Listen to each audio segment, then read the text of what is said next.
So welcome to the toss on a very important day. It's a consolidation game, but still very important because, of course, next season the first draft pick would belong to one of these teams. So it's a very important encounter. With me today is the match referee, Mr. Carl Felix, the captain of the Bayleaf Blasters, and also the captain of the Saffron Strikers. We have the coin. Mr. Felix has the coin to the home captain. Head is the call. It is a tail. Can't believe you won the toss, a very important encounter nonetheless. What is it that you decided to do? We'll have a bat first. Any particular reason why you choose to bat first today? Well, we've been doing well with the bat so far. Batting first, basically. We have the bowling power to restrict whatever total we come up with, so we'll choose the bat first. How much you think it's gettable batting first? We're looking in the range of 100. Anything beyond that is a plus, so we just go there and approach it in the best possible way and try and win this encounter here today. What is the feeling like in the camp despite you not being in the top 4? Well, the mood in the camp is kind of, the guys are kind of down at the moment, knowing that we haven't do so well early up in the competition. But however, a win today will be a form of consolation, so we'll go there and give it our best and try and win this encounter today. Any changes to the squad for today's encounter? Well, we are out with Narayan and Dante. All right, thanks, congratulations, wish you all the best. Okay. I'd like to invite the losing captain for today, Charles. You lost the toss. What is that you were going to do if you would have won the toss today? We would have bowled first anyway, so I'm happy still. You're happy still. We know that you're not in the top 4, but of course this game is very important. Of course it depends on the result. Our first pick in the next season is obviously very important. What's the feeling in the camp despite your position? I mean, everyone is feeling good. I believe we've played very good cricket, but certain stages of the game, I think we lost a lot of games due to bad decisions. But everyone is feeling good, and we're confident to come out here and get a win today. Any changes in the team for today's encounter? No, same team from the last game. Right. Congratulations, I wish you all the best in today's encounter. So the news on the middle is that the Bayleaf Blasters have won the toss, and they decided to bat first. Good afternoon, everybody. Yes, it's just about 12 o'clock local time here in Grenada. And this is the Spice Isle Dream 11 T10 tournament. We're winding out the last 2 days of this tournament. And what a fantastic tournament it has been. It started on the 8th of June. And it will culminate tomorrow when a champion will be crowned. A new champion will be crowned. And I'm saying a new champion will be crowned because the defending champs, they're playing today. That's the Saffron Strikers. And they're in the 5th and 6th place playoff between them, the Saffron Strikers and the Bayleaf Blasters. The Bayleaf Blasters in 5th position and the Saffron Strikers in 6th. The word from the middle is that the Bayleaf Blasters won the toss and elected to bat this morning. They're going to have a strike first. And the batsmen are out, as you see. The wicketkeeper, the bowlers, everybody's out. The umpires are out. And we're getting ready for the start of action here. With me is Clyde Rondell John. This is the penultimate day of this competition. Clyde, good afternoon. Good afternoon, Jason, and good afternoon to the viewers of this live stream. It's really wonderful to be here. It's the penultimate day, as you said, and we're looking for some action.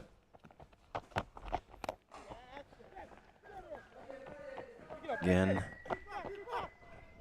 So the action gets on the way. So you see a slight misfield there from the fielder, Ruel Williams. It means that Wavell Benjamin is off the mark.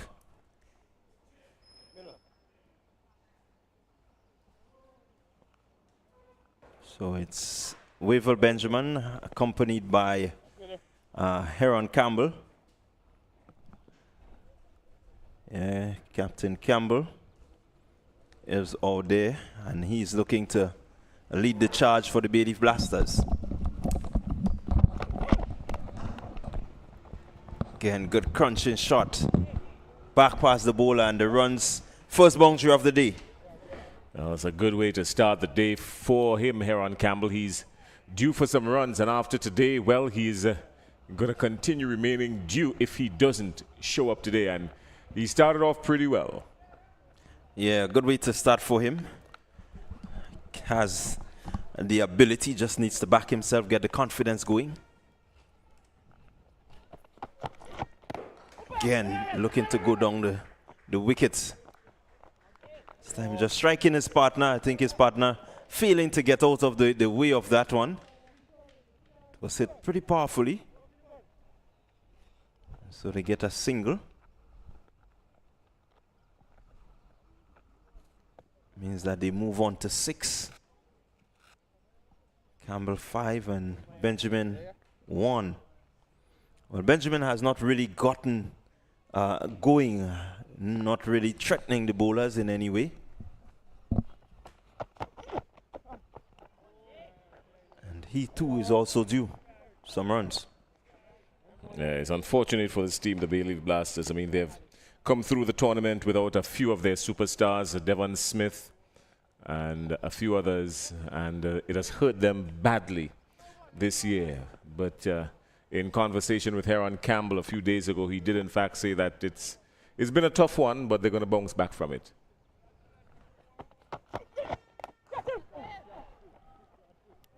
Chipped nicely, and beautiful shot to bring up another boundary. So this time it seems Wavel Benjamin. No, it's Campbell again. Just chipping that one, recognize that it's a slower delivery, and he was equal to it, just lifting it over the infield, acreage of space, because it's still a power play, another boundary. Well, he did very well to turn the bat there at the last moment because he was nowhere near the pitch of it, just allowed it to come on and awareness of the field and turned it into the onside. Had he gone anywhere else, he would have been walking back by now. Yeah, I quite agree with you.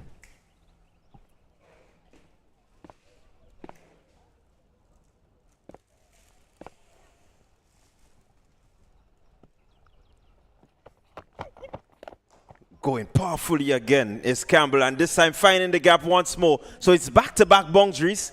I think Campbell is ready to make a statement. It's the 5th and 6th place playoff man. You want to make sure you take that spot. What I noticed about him, though, is that the bat is turning in his hand just a little bit. If you take a look at the previous stroke, the last 2 deliveries, the bat turning in his hand when he was going through the shot. Even the shot that came down the ground for 4, there was some inner movement of the bat, which the bat was angling to the offside. I'm not sure if it's because he's not holding it tightly enough, or maybe it's purposeful, I don't know, but that's concerning. Yeah, I think it's concerning, yes, but he's still trying to assess the wicket. It seems like the bowler just ever so often changes the pace. And so he's just trying to make sure that he meets it with a good face.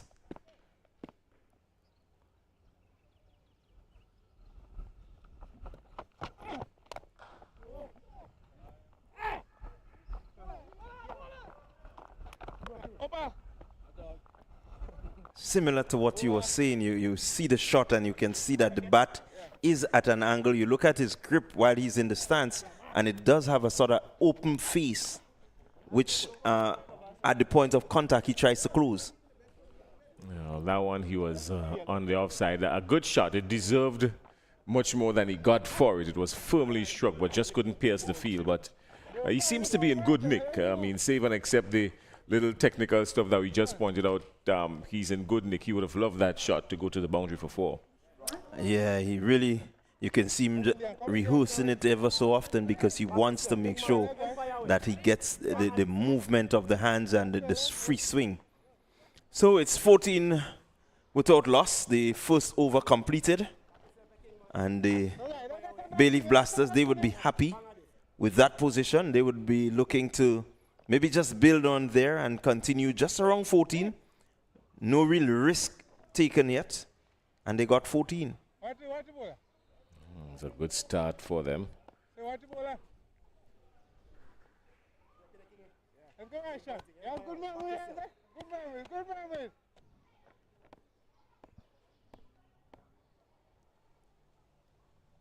So right, Sean Williams. Benjamin goes and finds the fielder. A smart catch taken there by Cyrus. Would you believe he dropped it? He dropped it. It Oh, went wow. straight to him and he dropped it. Oh, my goodness. One of the safest pair of hands on the field. So maybe today is the day for the Bayleaf Blasters. He is showing signs of some discomfort outside there. He was signaling to the dressing room. So just maybe maybe closing the hands a little bit too early, and he could have been struck on the thumb. That's what it looks like from here. But obviously a closer view will tell us the full story when the trainer goes out. Yeah, but he's got a safe pair of hands, Darrell Cyrus. Yeah, I mean, normally you see these deliveries. It was also a no ball. Just confirming there, so the signal will come from the umpire. So it would not have mattered, but you would still want to take these catches when they come to you, even if it is for good practice. Yeah, Cyrus, we know him to be a very, very safe pair of hands. He has a safe pair of hands. And to see him drop this one, it means that it really was hit with some power.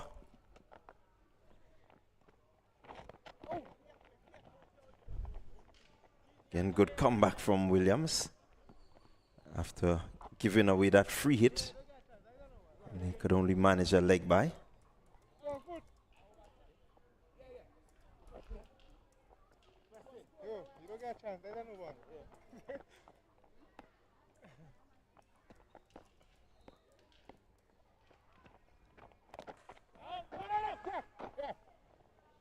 Again, good fielding by Joseph. Benjamin looking to pierce the gap. Maybe just timing it a little, playing it a little later. Again, straight to the fielder. They sneak a single, so a good hustling there by the Bayleaf Blasters. But they would need to settle this pair. They really want to get off to a good start to ensure that later on they don't have too much pressure. What we've noticed from them is that they lose wickets in clusters. And so they want to preserve their wickets as much as possible.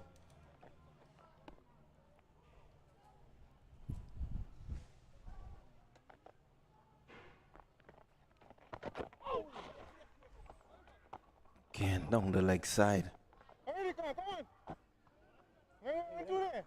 Leg by signal.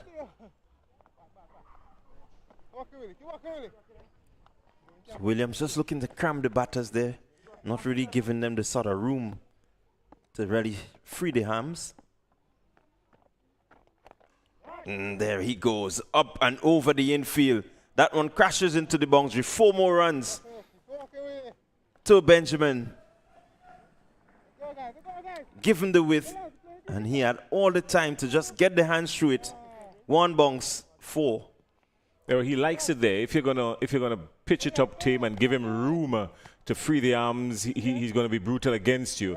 And they've been doing a fantastic job of cramping him for the entire series. But Ryshawn Williams, they're just letting him off the hook a little bit, and Benjamin accepting it with all the pleasure in the world. Yeah, so a bit of pressure being placed on Williams. Benjamin looking to be expansive. Again, just cramping him there, not really giving him room. And what you notice about that one is that Williams slowed it up a bit. So it seemed to be gripping somewhat when it touches the wicket. Well, he's not been using a lot of finesse. He's been very powerful, Benjamin.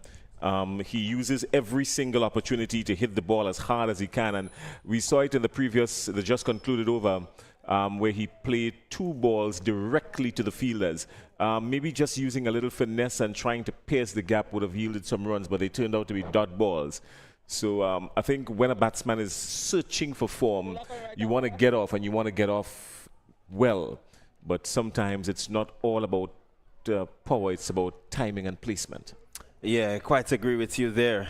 Timing and placement, and in this game can yield similar results to the big power shots that we see. Once you can time it and get it up over the field, it's beautiful to watch, especially when you're able to stay into, get the body into that position to really elevate the ball.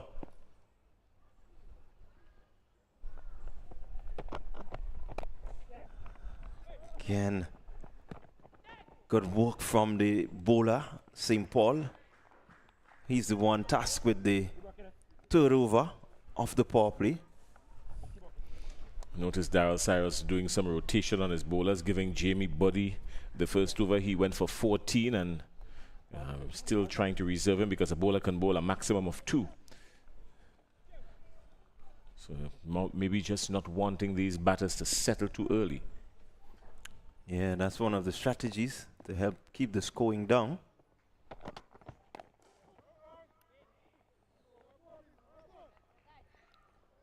You want to make sure that the batters don't get too comfortable against any one bowler.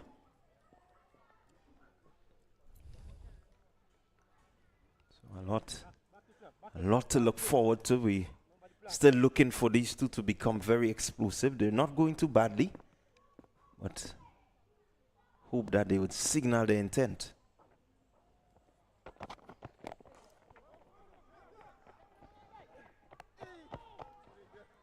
Again, a dangerous single T10. I think if the bowler hit that wicket there, Benjamin would have gone for all money.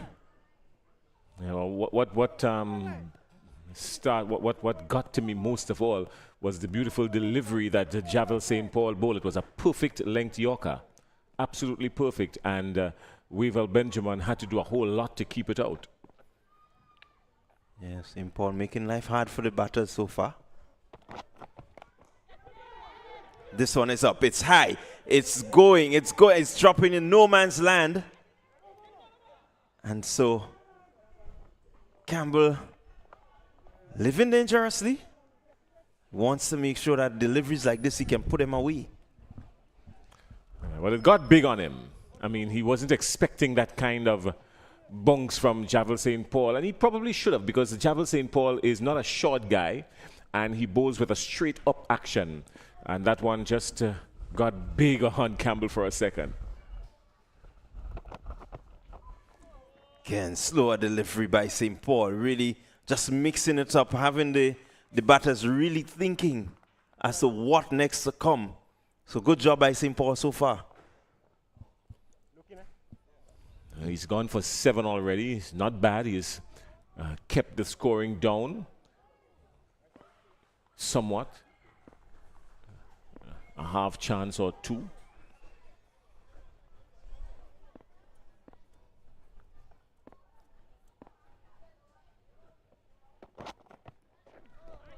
Again, good delivery. This one a bit more pacey. Benjamin really didn't have time to play that shot. And so at the end of the third over, it's 26 without loss. The Bayleaf Blasters, that over by St. Paul going just for 3 runs. So it's really, he's done well. Yeah, well, I think what Wavell Benjamin just did there was give the bowler a psychological advantage. And I tell you why I say that, because the bowler rushed in, that's Javel St. Paul, a quicker one, and Benjamin was nowhere near playing the shot, but he still forced and went through with the shot. That would give the bowler the encouragement to say, okay, you can't play those, I'm going to come at you when next we meet again.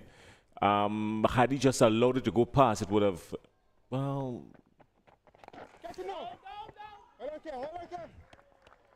Again, Campbell looking to paw his way through. Good shot. He got to the pitch, but can't find the gap.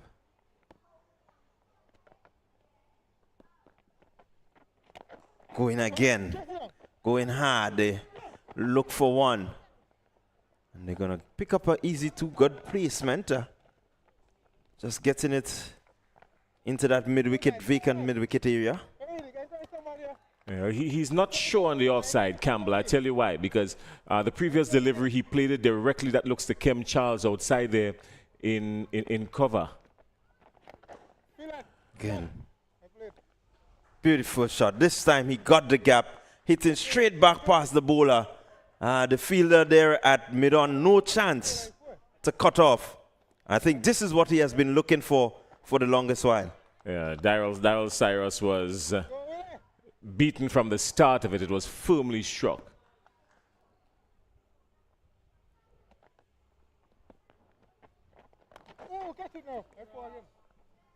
Again, not really in control, but the result is good for the Bayleaf Blasters. Campbell, this time just looking to play back and over the infield. Really didn't have control, but he got it into the gap. 4 more runs to him, so he moves on to 24 Campbell. Scored 36 without loss. Not too bad for the fact that they have 10 wickets in hand still.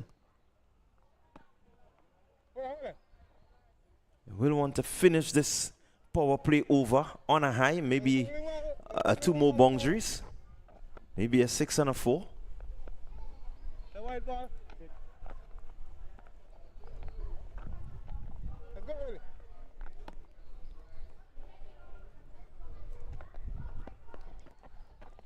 Going again is Campbell. No contact. He's losing his shape now. He has to stay composed. I think he knows he wants to finish big on this over, but finishing big also means preserving your wicket.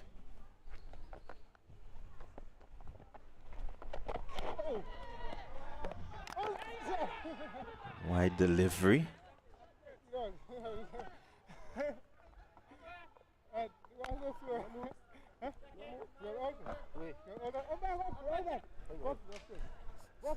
So they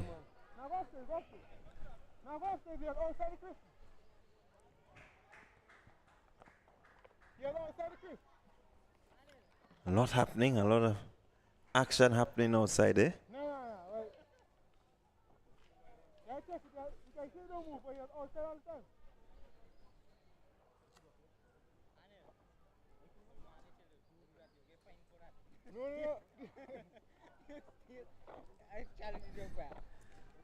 So we don't have any action taking place as yet. The umpire's just deliberating.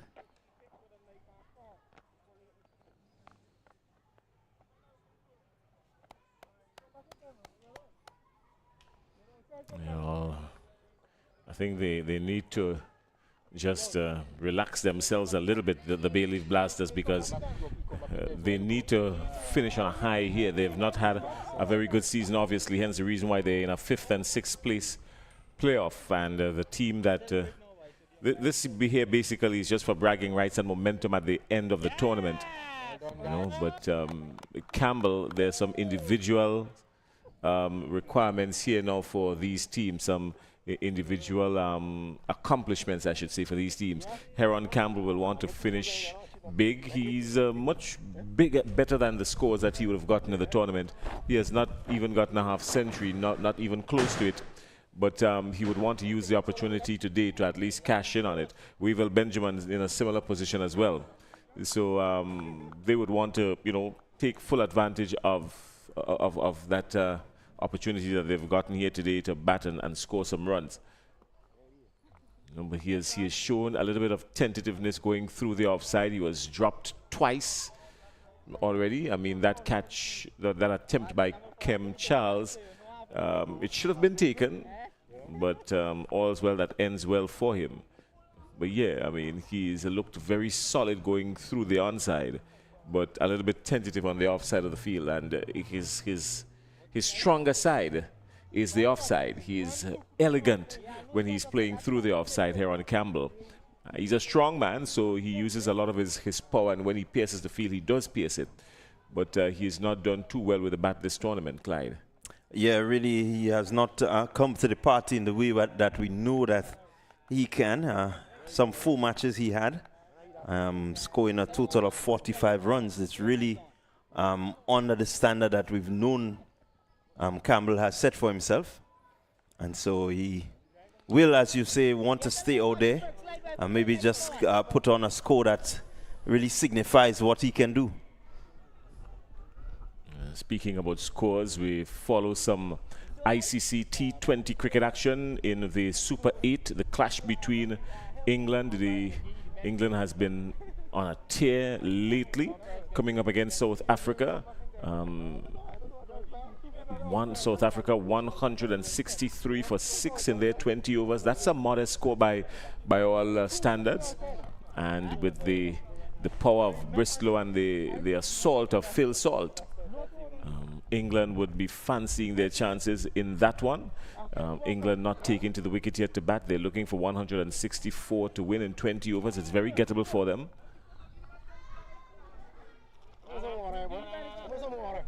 Yeah, 164 is definitely gettable for England. South Africa will really have to bowl well. They have to keep things tight and maybe pick up some early wickets, get the top order as quick as they can, and put pressure more to the middle. The middle haven't really had a good showing yet for England, and so it's important that South Africa pick up the early wickets.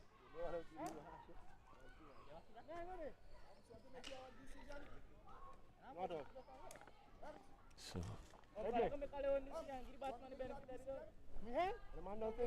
still trying to figure out what is the hold up. It's been way too long now.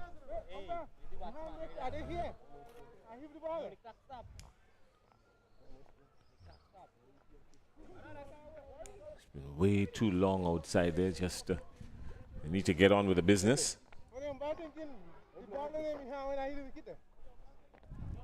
Yeah, we need to.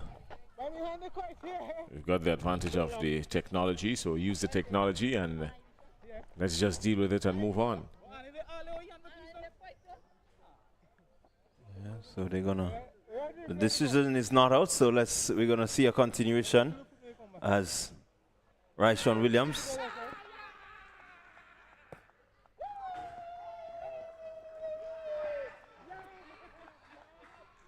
The decision coming in is out.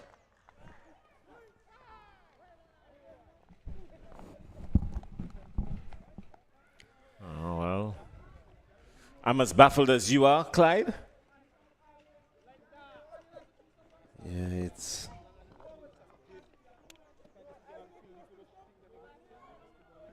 Took some time, but eventually the decision is that Campbell goes.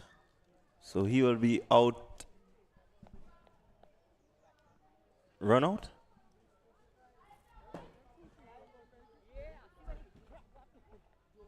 Your guess is as good as mine. He's walking out with 24 to his name.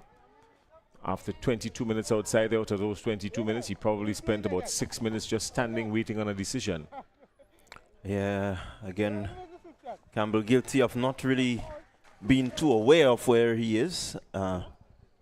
Need to, as a batter, you always want to make sure that you in your crease, especially when the keeper is up to the stumps. You don't want to leave anything to chance. I think he has left too much to chance there, and it has worked against him.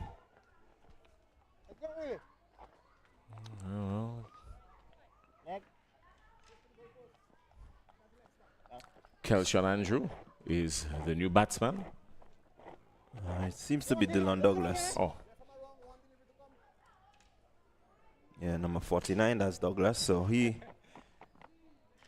has yet again to really come to the party. I think this is something that we've seen from the Bayleaf Blasters. Quite a few of them missing the party.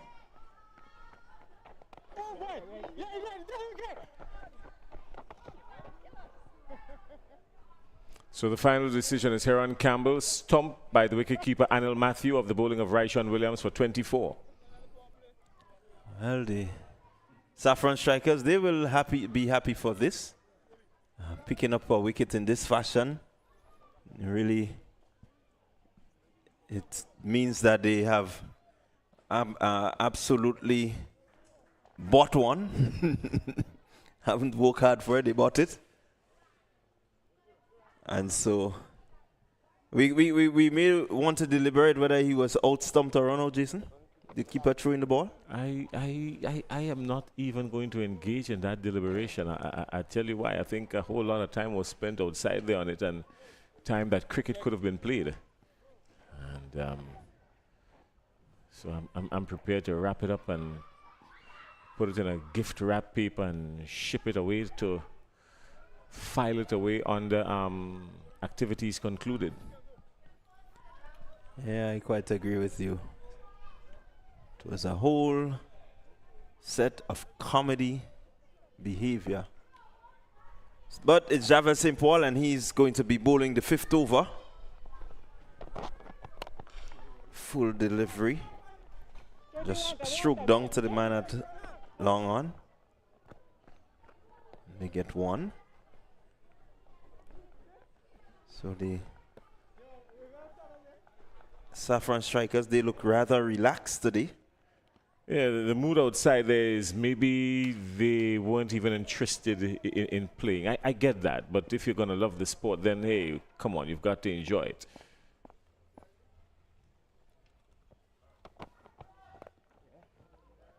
And I think it's more of there's no silverware to play for, so let's just enjoy ourselves.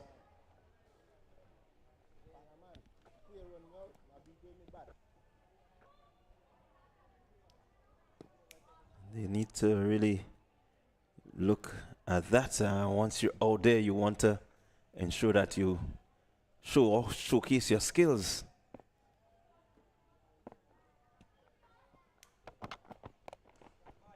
Good delivery, lifted, and one bounce over the rope. Yeah, it has gone all the way for 6. So St. Paul just guilty of straying down the leg side there, and Douglas turning inside of it nicely, just lifting it over deep backward square for 6. He did well to make connection with that. That was more timing than anything else. He picked it up nicely, looked at it onto the bat. That's Douglas, and he has scored some runs for this team. I think he was one of the batters who would have kept them in contention to the point where they were just right there all the time, just right there. Again, just have another throw at the stumps. A direct hit from St. Paul. That was outstanding cricket. He is bowling with his right hand, but he got his throw in with his left hand and hitting the stumps directly. I think he's gone. I think Weaver Benjamin is in trouble. I think he might be in trouble. I'm not sure if they referred it upstairs. We were looking at the replay. But, yeah, surely they would have referred it to the third umpire. I think it might be some anxious moments here for Weaver Benjamin. I mean, Javel St. Paul was exceptional. He shows quite clearly that he's ambidextrous. Yeah, definitely ambidextrous. The turn and throw. He seems to be in. Oh, just there. It's rather close. He dropped the bat at the very last split of a second. Okay. So the final decision is not out, and if Weaver Benjamin has any more lives, well, I'll be surprised. He's used up all 9 by now. Again, pace on delivery, and Benjamin just swinging through, not really keeping his eyes on it, not looking to hit it. You wonder if he connected, where it would have gone. Just seemed to have a whiff at it.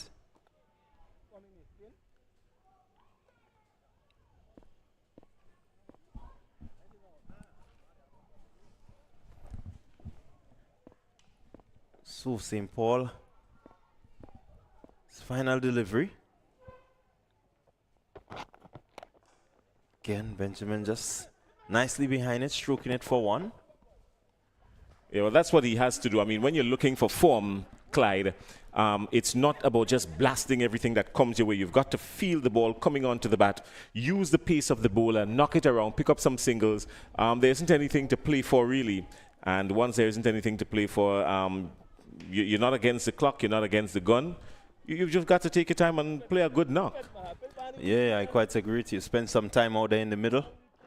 And spending some time here calling the game will be Justin Hector. Welcome, Justin. Yes, thank you, and good morning. Afternoon, in fact. Such a beautiful day.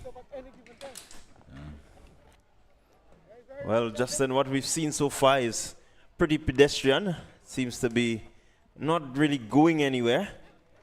But one hopes that somewhere these players will just pick up, and recognize that it's a game on still. Yes, and what we have seen also is that most of the excitement came through the fact that, we say that this game is a game of millimeters. As they were really pushing it to the 40s.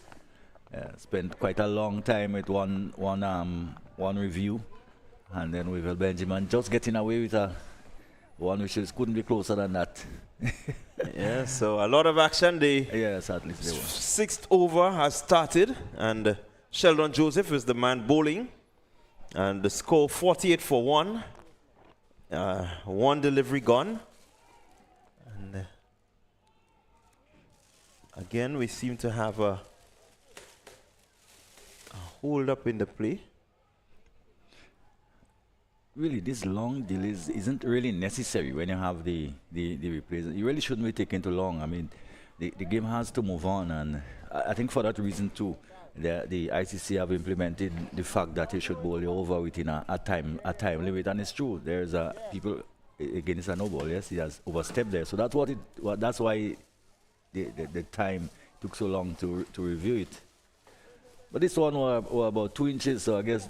I mean, sometimes you get the feeling that the umpires are a bit timid, knowing that they has the DRS to call on. But I think the umpire could have called this one. It's only my view. Slower delivery and lifted high and hard, and Benjamin getting the maximum of that free hit. It was a free hit by Joseph. A slower delivery is what he served up, rolling the wrist, but Benjamin equal to it, and lifting it nice and hard and high over long off. 6 more runs to Benjamin. Yes, probably for the bowler, he will learn not to do what he just did. In fact, this one was delivered well before again a second one the same. He isn't getting into the box to deliver, and probably giving Benjamin a little more time to pick the deliveries up.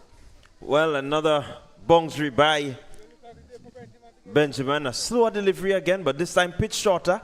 And Benjamin rocking back, equal to the task, watched it nicely onto the bat and placed it expertly. So he will be building his confidence after getting these 2 shots. He has struggled somewhat and is looking to recover. Joseph into Benjamin on the edge. He goes for 1. He will go for the second. So living dangerously there, but it works out for him.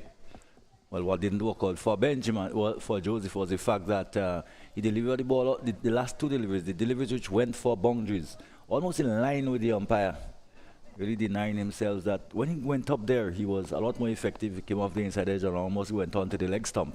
Again, he's in his normal position and smacked down the ground again.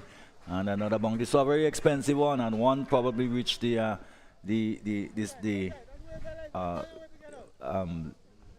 Saffrons. Welcome, because they were falling a little bit behind in terms of the rate of scoring. Yeah, well, the Bayleaf Blasters, they've now rushed on to 65 for 1 rather. Again, Joseph shot over length. Benjamin can't do much with it. Another no ball. And so we are going to have a free hit. The batsman has crossed, and so Douglas will be on strike. I think the opposing captain can change the field if he so desires, because the batsmen have crossed. Again, slower delivery this time, hit straight. And that's gone into the boundary again. 4 more to the Bayleaf Blasters. They move on to 71 in pretty quick time. I think they are now blasting the Bayleaf Blasters. One hopes that they can blast their way to maybe 120 if they continue. Well, this is what is required at this stage in the innings. Of course, the Bayleaf Blasters, they have slowed down quite significantly at some point, but this is up in the air. And who is getting under it, diving forward, but can't hold on to it. But we have to say that the Saffrons, they haven't really taken care of the ball. And there we have again another single which really wasn't necessary, an overthrow. So one of the things in cricket, especially when you're out in the field, you have to take care of that ball. You have to take the chances, the half chances. Sometimes you have to try to gobble them up if you are to control things. Yeah, so the Bayleaf Blasters, they're living on the edge. Really some sketchy work done by them. Even the running between the wickets just seemed to be a bit sketchy.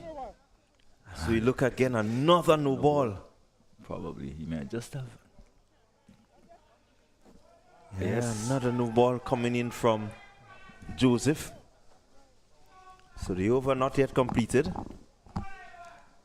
This is really untidy on the part of the Saffron. They really had an indifferent season. Yeah, really didn't. The defending champions really didn't come to the party this year.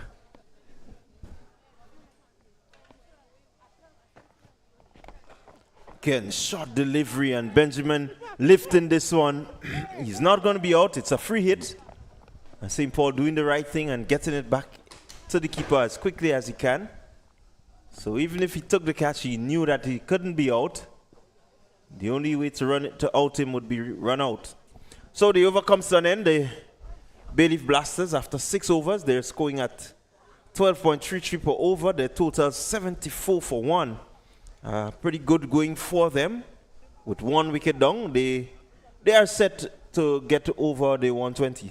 Yes, I would think that they would be looking closer to 140 at this stage of the inning. Still, there are 4 overs to go. That's a lot of balls in which you can score, and with the fact that they have only lost 1 wicket, they can certainly do a lot of damage at the back end of the inning, and that's what they should aim to do, really. This form of the game, the shorter form of the game, you really cannot afford to play too many dot balls, and they have been doing pretty well, looking to get the singles and pushing the fielding team to the limit. A few nights ago, we saw how much West Indies suffered as a result of playing 50-plus dot balls. It's a facet of the game that teams really have to ensure that they are up with.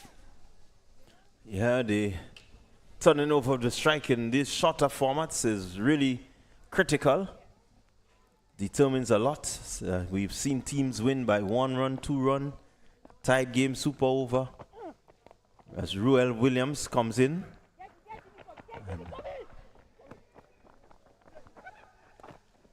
Again, a bit of slack work there by the Saffron strikers. Where there should be 1, the batters are able to convert that 1 into 2. So the fielder down there just sitting back a little too much. Need to be on his toes. I have to give Benjamin some credit. It was a slower ball, and the pace of the delivery going down towards backward point area did give them the chance to put the fielder under some pressure and come back for the second. And there's another slow ball which he missed. So we're beginning now to see what we call the dead bowling. The varieties beginning to come into play. And one who do not conform to the fact that I think throughout the game you have to be applying dead bowling strategies. Well, there we go, just driving that one, Benjamin, into the cover region, getting a single. Bit of cat and mouse happening out there. I don't know if it's cat and mouse. Cyrus really seemed to be struggling out in the field, and I don't want to talk about the captaincy in general, but the team has struggled, and they haven't looked the part in the field, and that would be an area of concern for the coach, and looking forward to probably next tournament. Yeah, well, they want to make sure they end on a high, and that will give them some confidence. Williams lifted nicely. Benjamin has gotten hold of that one, and it clears the road by some distance. 6 more runs. Every time he has gone there, the ball has disappeared into that area. So he should have learned by now that you don't go into these areas. In fact, he doesn't have a fielder down at the backward of square. So he has to, his line has to be somewhere outside the off stump, probably on a fuller length. Force the batsman to hit the ball down or in front of them. Once you stray onto the pad without somebody down at the backward of square boundary, you're in for trouble. Yeah, so crediting the runs there to Benjamin when it was Douglas. So Douglas, he swiftly moves on to 20 of some 7 deliveries and striking pretty well. Again, looking to go with this one. And again, just a little fumble by Williams. It didn't cost him anything. But Saffron's there, just a little bit jittery out in the field. Ken Williams beating the batsman Benjamin and buys there for the keeper. I think it beat everybody. Nobody could really get hold of it. And goes into the boundary. So the Bayleaf Blasters, they are now blasting. They're 88 for 1. 7 overs completed, another 3 overs to come. The bowlers and in the rotation, we did mention how well Cyrus rotated the bowlers. But now it will be very important as to who completes the innings. Yeah, that final delivery was a beautiful delivery. But when it's not going for you, it's just not going for you. And it was a delivery which was full and in swing. And one could have seen the arc on the ball as it went through. And Douglas had no answer to it. In fact, he was almost yucked. But yet, it beat the keeper and he went away for 4. So when it's not your day, it's just not your day. And probably Saffron will be feeling that it's probably not just our day so far. But again, the condition is such that Saffron has a reasonably good batting also. And if they can get in, they can get probably whatever is posted or close to that. And it will make for an interesting finish. And who knows? I think they were there. No, yeah. Bayleaf Blasters, they were involved in a super over. And we may well get down close to that again today if Saffron chase well. Well, we have a long time to go before we can know if that is the result, but it's going to be Nikobe John coming in from the road end. He's going to be bowling some off spin. Starting well. I think he will feel that he got away with that. Probably not quite the line you want to be bowling, just on about like just going sliding down the leg side. Bat and dot could have gone away.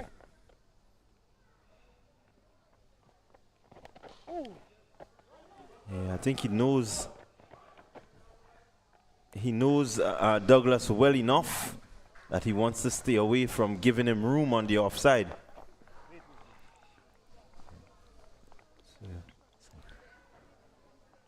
He's just looking to bowl a bit straighter, is John. And he did get Douglas to almost play a foul shot by looking to pull across the ball, but that's what he would probably want to do. And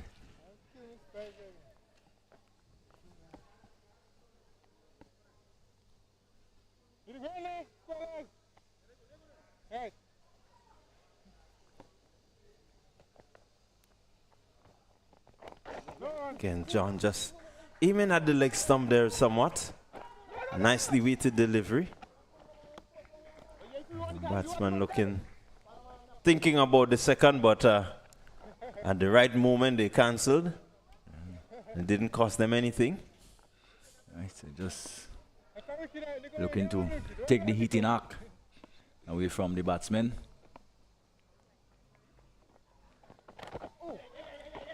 Yeah, wide delivery.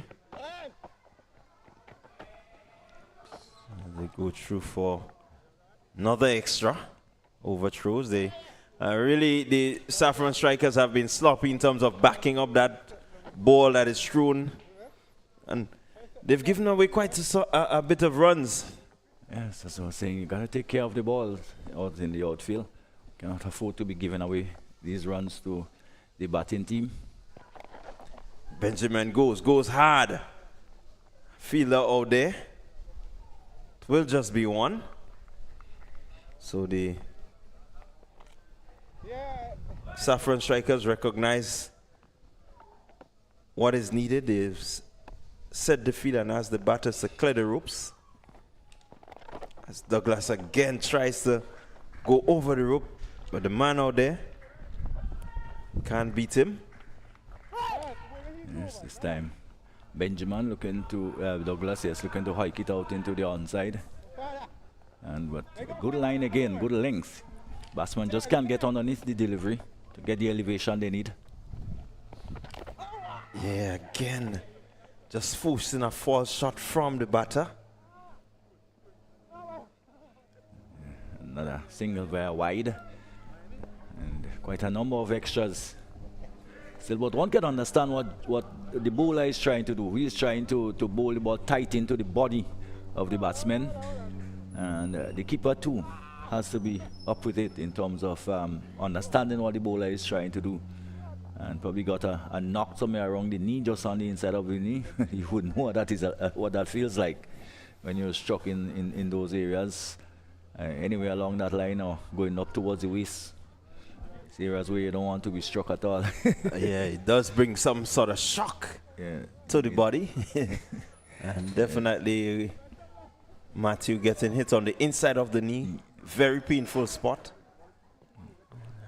But at 98 for 1, we're in the 8th over.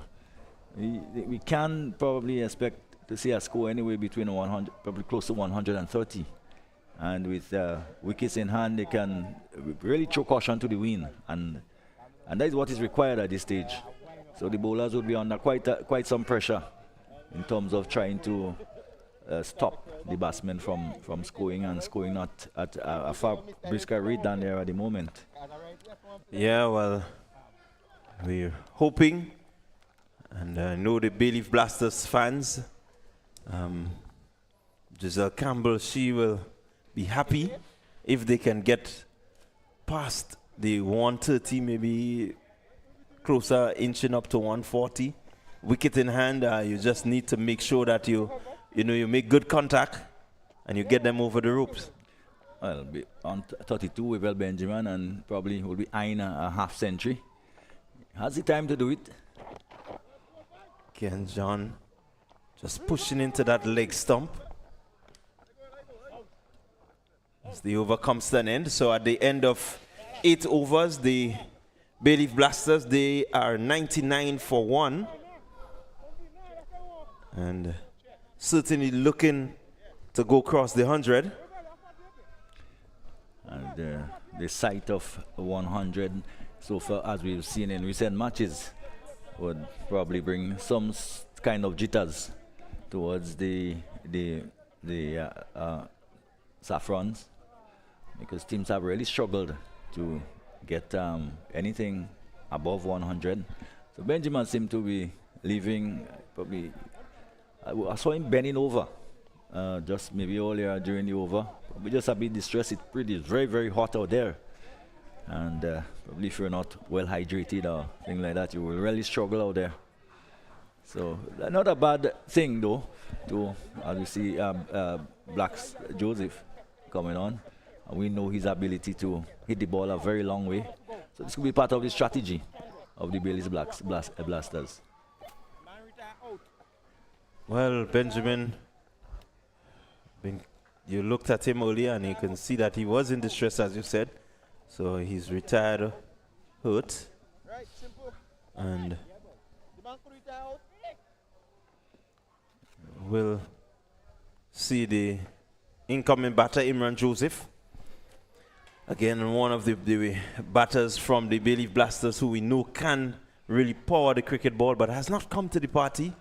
And so he will want to end the tournament on a high, maybe get a couple of sixes behind his bat and help his team to reach a score of maybe 130, 140. Yes. You see Douglas standing well outside the crease, about a foot out of the crease, probably wanting to get the ball for Olia. Being able to time it a lot better. The difference is the batter seems to go deep into the crease. Douglas lifting this one. It's high. It's high. A fielder under it. Reverse cup St. Paul takes a beautiful catch. Wonderful catch. He had to keep his eyes on it. It was swollen. It went really high. And he was rather steady there, Javel St. Paul, and taking a good catch. So it means that Ruel Williams has taken yet another wicket. Yes, and good bowling on his part, because Douglas did advance, took a mark just outside his crease, and he did bowl it a lot slower and just into the pitch a bit. And Douglas had no control. He hit it high in the air, and at the end of the day, it was an easy catch. So he continues to bowl well. In fact, he probably yesterday didn't go as well as he probably could have, but that's how it is. But he's one of the most successful batsmen bowlers on the team. And one could clearly see an effort now on the Blasters, from the Blasters, to send in some of the bigger hitters as we wind down here. 99 for 2. And anything over 120, as we say, will certainly pose quite a challenge for the team chasing.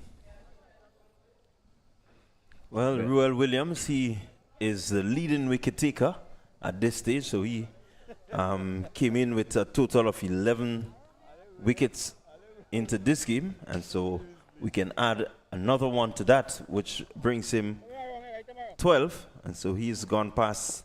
He would be ahead of Fletcher and Murray, who are on 10 apiece. And certainly he would love to pick up maybe a few more just to seal that top bowling spot. And he may very well, at this stage of the inning, is what we may want to call like party time, when batsmen go for everything. And normally sometimes you will see wickets falling in clusters around that time. So may well add to that. My delivery. Again, you see why he is the leading wicket taker. The batsman coming down the track and looking to swing him away, but he just shortened the delivery and had the batsman in an awkward position trying to get hold of it. And although it was called wide, I think it was a good delivery in the circumstances, because what you don't want to do is to give the batsman room outside the off stump to free the arms. Again, batter looking to come down, and Williams just following him somewhat. Yeah, and it was again another similar delivery. This time the coming off the body had a little bit of byplay out there between Joseph, and the return came in, and he was in fact past the stumps already and chose instead to use the bat to stop the ball. So the 100 comes up for the Bayleaf Blasters. They are 100 for 2. Really, the excitement out there, not really much in it.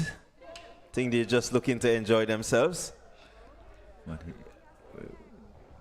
we've seen the umpires again going towards it. There's been so many stoppages. Is there a rule that you cannot do something like that long after you pass the crease? I don't know, probably interference. I don't know what. Well, there's no interference. The ball more or less coming in, just being lobbed in. It's a dead ball already. No need to waste time over this. Well, maybe not, because the umpires are reviewing.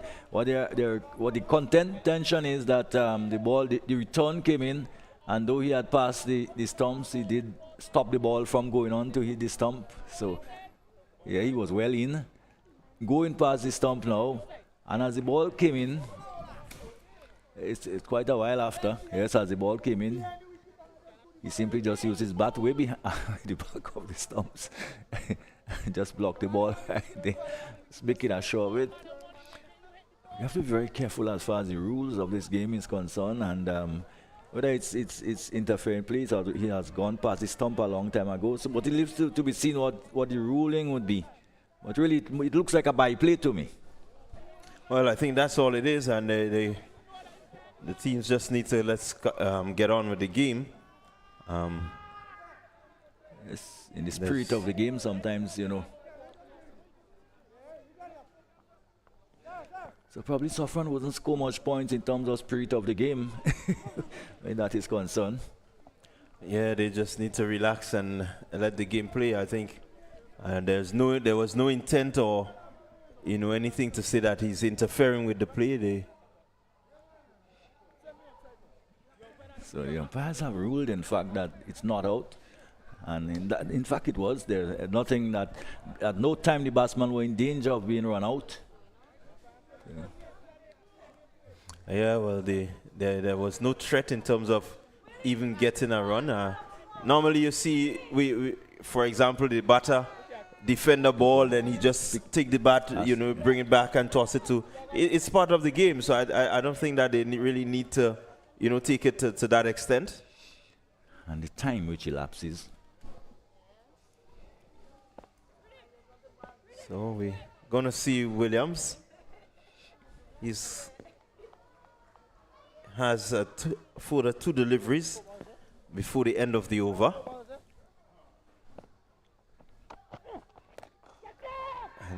Joseph looking to cross the ropes, could only get it to long on. And Joseph Fields. Brother to brother. So, oh, they have felt being out there. Yeah, your brother hit the ball down to you in the air and you have to get him out caught. well, you have to do what you have to do. Your team comes before your brother. Okay. Belfont looking to crash this one through the offside rather, and could only get it down to Williams. So the Bayleaf Blasters 103 for 2. Rather long over. It's a result of probably some of the unnecessary activities which took place. Williams bowling, Joseph going again, and this time he's caught. Really not getting the sort of connection that he wants. You look at him swinging, the leg goes one way, the bat goes the other, really ungainly. And the result is exactly what it is. So if you are a youngster looking at this game, this is not what you really want to do. You want to make sure you get the foot across to the pitch and get the ball on the offside, which is where it was delivered. You don't want to take it from the offside and try to get it to the onside, because it would just peel off the edge. Maybe it's a case of not keeping your eyes on the ball. Again, it was another slower delivery, just running the hands down. The delivery almost a slow off cutter. And of course, Joseph, who looking to hit it out of the ground, lost his shape, lost his form. And when that happens, you're really asking for trouble. And another wicket for Williams. And who knows, as I said, he still has another delivery to go. And certainly he's had a wonderful tournament. And he has shown quite a high level of skill in terms of his execution. And that's what we want to see. We want to see bowlers thinking batsmen out, foxing batsmen out. Again, Williams bang on target. Really, that's been the feature of his bowling, Ruel Williams. He's been wicket to wicket, always asking questions, the slower deliveries, the one that swings out, the full-pitched Yorkers. He's really bowled well and well deserved to be at the top of the standings when it comes to the wicket takers. Yes, I think probably being let down by the fact that the batsmen really haven't produced in a manner that they should, but he has certainly done his part with the ball, and probably not get also the type of support that he should have, he probably needed at the other end. He should have probably gone a longer way in helping his team in going further in the tournament. Well, he 1 over remaining in the Bayleaf Blasters innings, and it's 104 for 3. They definitely want to end this on a high. So, looking for maybe 15-20 runs off this over. Well, Handel Stafford, who earlier in earlier matches has started and has batted up the order, he has come in now. He has progressively dropped down the order. Again, maybe a case of production and probably not.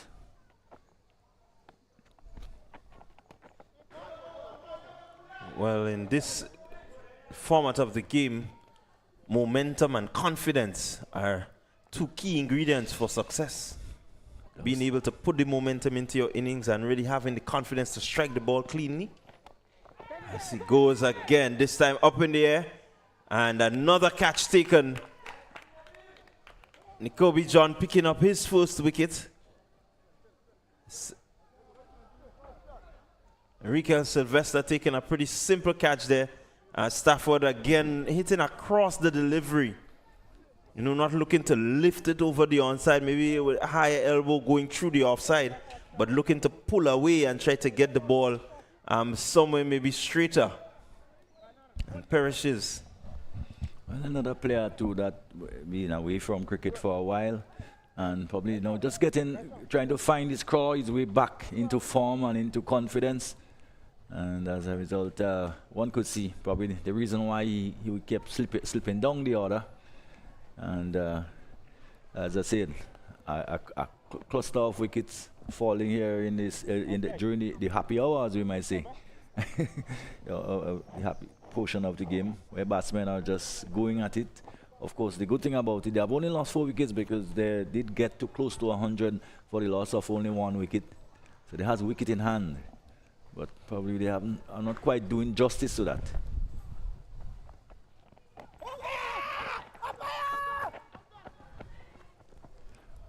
They just seem to be just either missing the off stump or being pitched outside leg stump and going across the batsman, taking him on his pad. We look at it, yes, probably pitch outside, just outside the leg stump, and that looked to us to be missing off stump quite comfortably.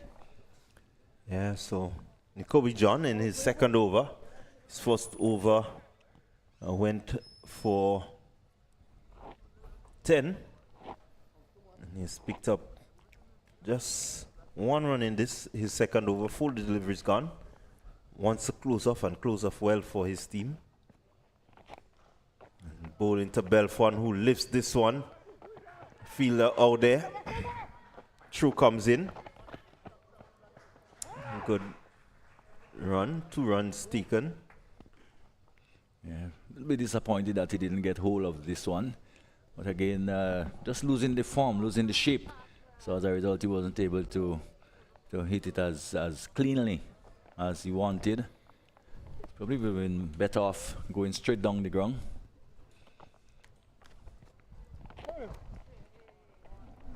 Again, going straight down the ground. Throw coming in, and another wicket goes down. But more importantly, it brings the end of the innings. Yes, of course, they had to go for it. And so Nyron Belfon goes run out. Javel St. Paul. And they would end the Bayleaf Blasters on 108 for 5. Definitely the start that they had, one expected them to carry on and maybe get a further 120, maybe 130, but the Saffron Strikers, they really did well to keep the scoring down. Despite the overthrows and the mishaps in the field, they would be satisfied with their performance so far. Yeah, as I said, the Blasters will feel that they're probably 20 runs short, and the Saffron will give themselves some credit. That they have ended well, and this way momentum comes in, so that should probably serve them well when they go into bat, having finished probably much better than the Blasters did. Yeah, so we're just gonna give you a quick run through of the scorecard. Wavel Benjamin, he was retired not out on 32 of 25 deliveries. He batted for some 47 minutes, striking 3 fours and 1 6. Heron Campbell, he was stumped. Anil Matthew bowled right. Sean Williams for 24. His 24 coming off 14 deliveries. He spent a total of 24 minutes, 5 fours, no 6s. Dylan Douglas, he was caught. Javel St. Paul bowled Ruel Williams for 26. His 26 coming off 14 deliveries also. 23 minutes, 1 4 and 2 6s. Imran Joseph, he went with the score on 1, with his score on 1. He faced 2 deliveries, spent some 7 minutes. And Nyron Belfon, he was run out for 5. His 5 coming off 4 deliveries. Handel Stafford faced 1 delivery. Sorry, he faced 4 deliveries and got 1 run. Shakim Charles not scoring, and Kelshon Andrew no score. He was out of the last delivery. And bowling for the Saffron Strikers, Raishon Williams. He bowled his 2 overs, picked up 1 wicket for 19 runs. But the pick of the bowlers being Ruel Williams. 2 overs, 15 runs, 2 wickets. Very important 2 wickets. The other person contributing in the wickets column, it was Nicobi John. And his 2 overs went for 14 runs. So there you had it. The first half completed. We await the chase. The Saffron Strikers, they would chase 109 for victory. See you in a while.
Everybody, and we are in for the chase. The Bayleaf Blasters, they have blasted their way to 108 for 5 of their 10 overs, and it's now the turn of the Saffron Strikers to see if they can get to that score of 109.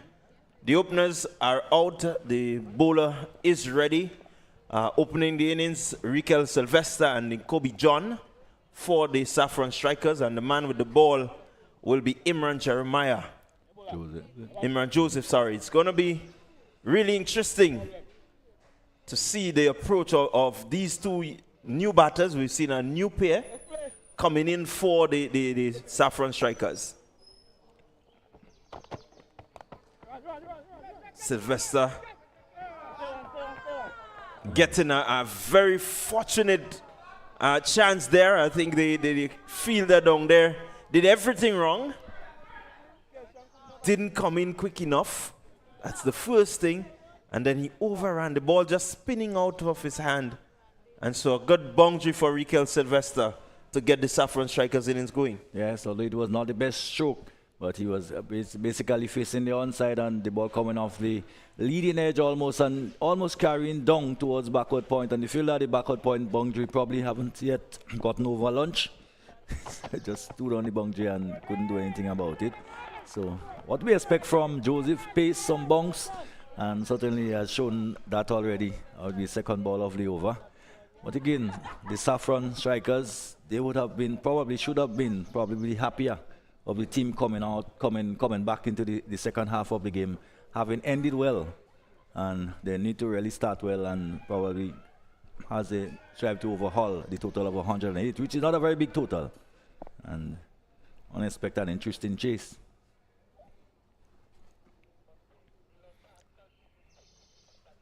Well, the batters need to settle in as quickly as they can. They need to ensure that they do not lose quick wickets. Put on a solid partnership. Ensure that the power play is one that they win, and then they can calculate from there as to how much is needed. Well, last two deliveries was two pretty decent deliveries. They were just back of a length, and probably, if anything, just shaping away from the right-hander. And Sylvester not being able to lay bat on them.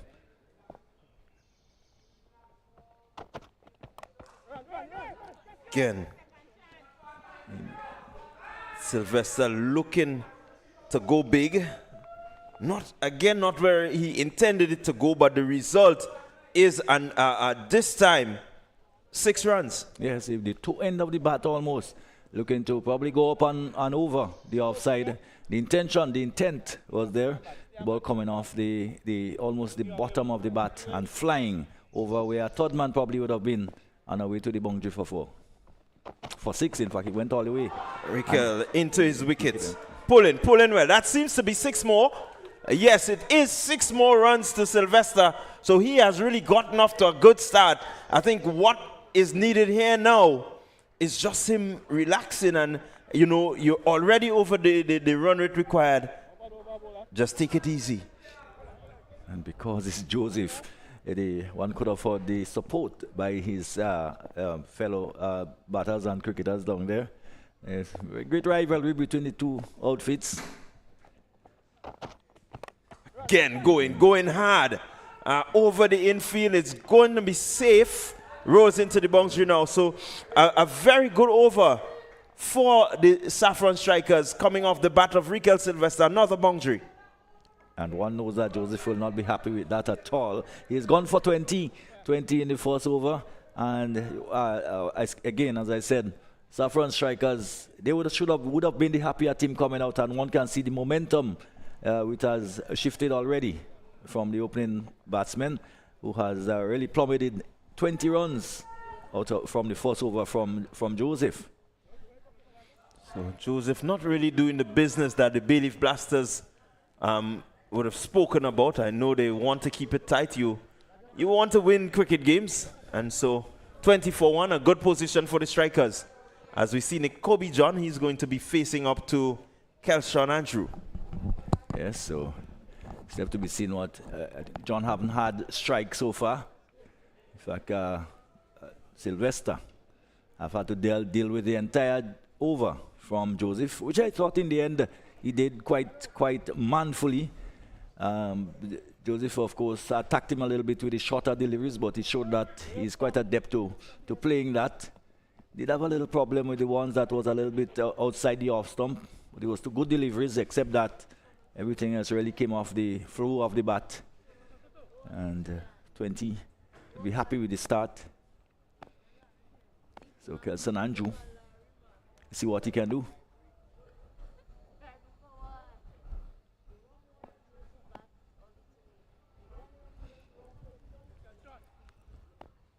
Just hope that there will be a better flow to the game. You want the game to flow, you want, not too much time taken for deliberations. So Andrew starts well. Ball just pushing the wide line there. Good for him. It was inside of the wide line. Again, a strategy that we see many of the bowlers use in terms of asking the players to reach for the deliveries. Yes, and if you look at the flag in the back, it shows that he'll be hitting into the wind now, because so you want the batsman to be hitting the ball into the breeze, so to speak. So you want him to be fetching it, trying to fetch it from wide outside the off stump. This one is with the breeze. Oh, quite a mess of it there, running back. It was a difficult catch, and I guess it would have been swollen in the breeze. And the fieldsman in the end couldn't quite get to it. And probably getting a hand to it and not holding on to it. So, a little bit of luck there for John. Yeah, the Saffron strikers, they are riding their luck. They seem to be the lucky of the two today. And so they continue to ride their luck. It's going their way. They're striking at 16.5 and over. Let's see. Again, good delivery. Pushing for one. Good sensible cricket here now. You already up with the run rate, so that's good thinking there from Nicobi John. Of course, you got still in this game, you still got to treat a good ball as a good ball and try to maximize by even a single. Sometimes it's the maximum you can afford from it. You take it. Because as I said, what you don't want to do is to be facing lots of dot balls, which will put a lot of pressure on you at the end of the game. Want to stay ahead of the game. So three deliveries gone in the over. The Saffron strikers, they've only gotten 3. And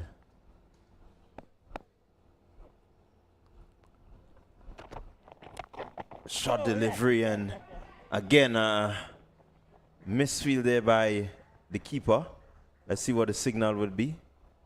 Signal a bye. Keeper not really collecting cleanly, but you see the intent from the Saffron strikers. They want to use the power play to their ability. 24 without loss. It's 2 more deliveries remaining in the second over. And so they will be happy, the coaching staff of the Saffron strikers. Yes, the attitude is, I'm going to press my luck. They got to keep pressing. They got to keep pushing.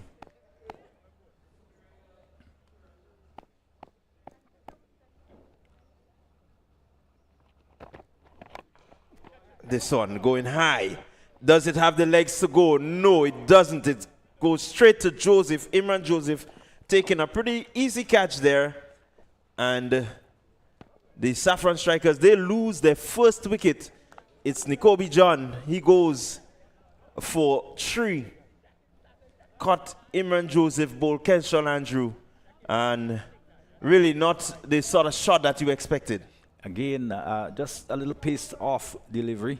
One can see Andrews probably again just running his hand on the side of the ball, and as such the ball wasn't there for the hit, and Andrews looking to fetch it from just around off stump and only managing hitting it high into the air. As I say, it really wasn't there. The toe end of the bat almost, and it went high into the air, and Joseph almost didn't have to move a muscle and just accepted the catch rather gleefully, rather easily. No real celebration.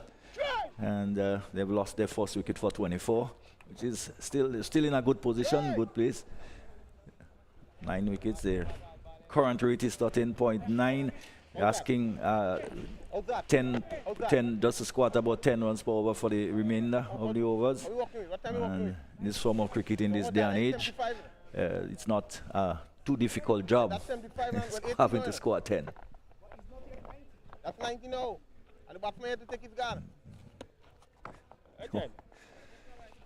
That's 19 now. Of this rule that you has to be at the crease within a particular time, so to take your guard, and the bowler has to be ready to bowl. Okay, so just one delivery from Andrew to complete the second over.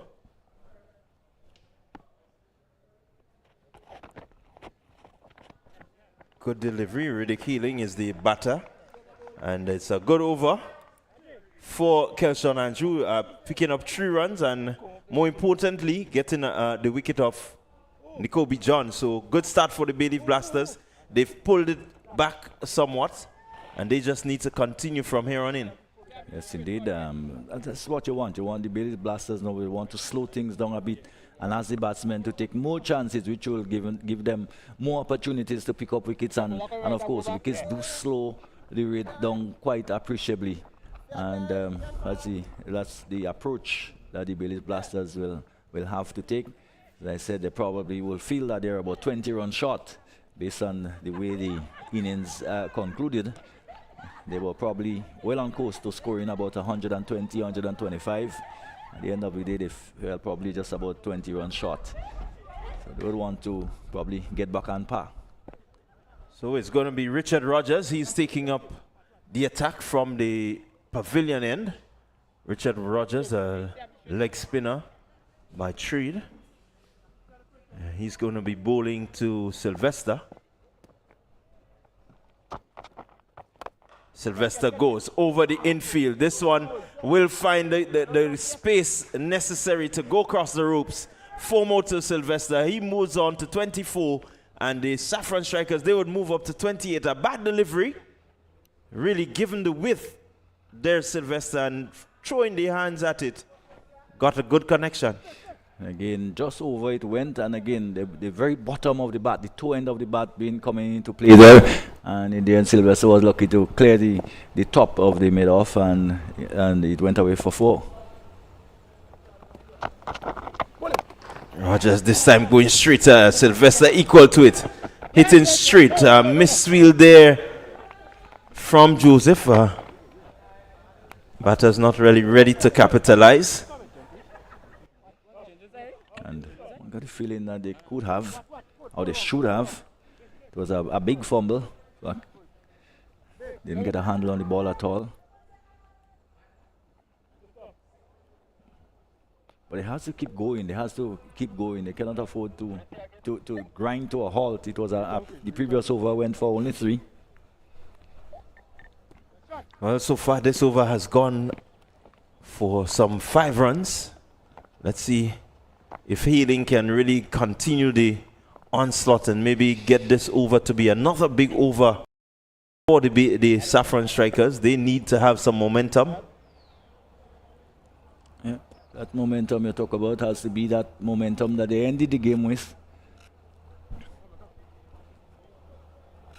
Again, we cannot tell you what the hold-up is, but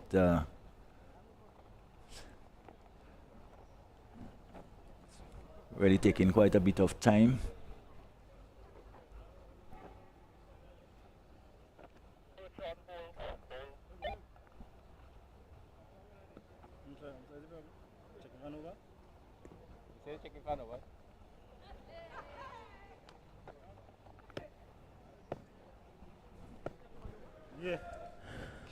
In the meantime, hot day, another very hot day. I guess Jason will tell us when he comes on commentary what the temperature is and how it actually is feeling at a time like this. I think he didn't give us the information. He didn't tell us that this morning. I don't know why. Well, it's a beautiful, hot Grenadian day. in the beautiful Lassages. And it means that cricket, lovely cricket, will be played. Rogers. Misfield there by Stafford. But it's hot, it's humid, it's everything good for cricket is going on. And so far the Saffron Strikers, they're doing good in the middle. So whatever the heat is out in the middle, they are actually working well with it. And they just want to continue.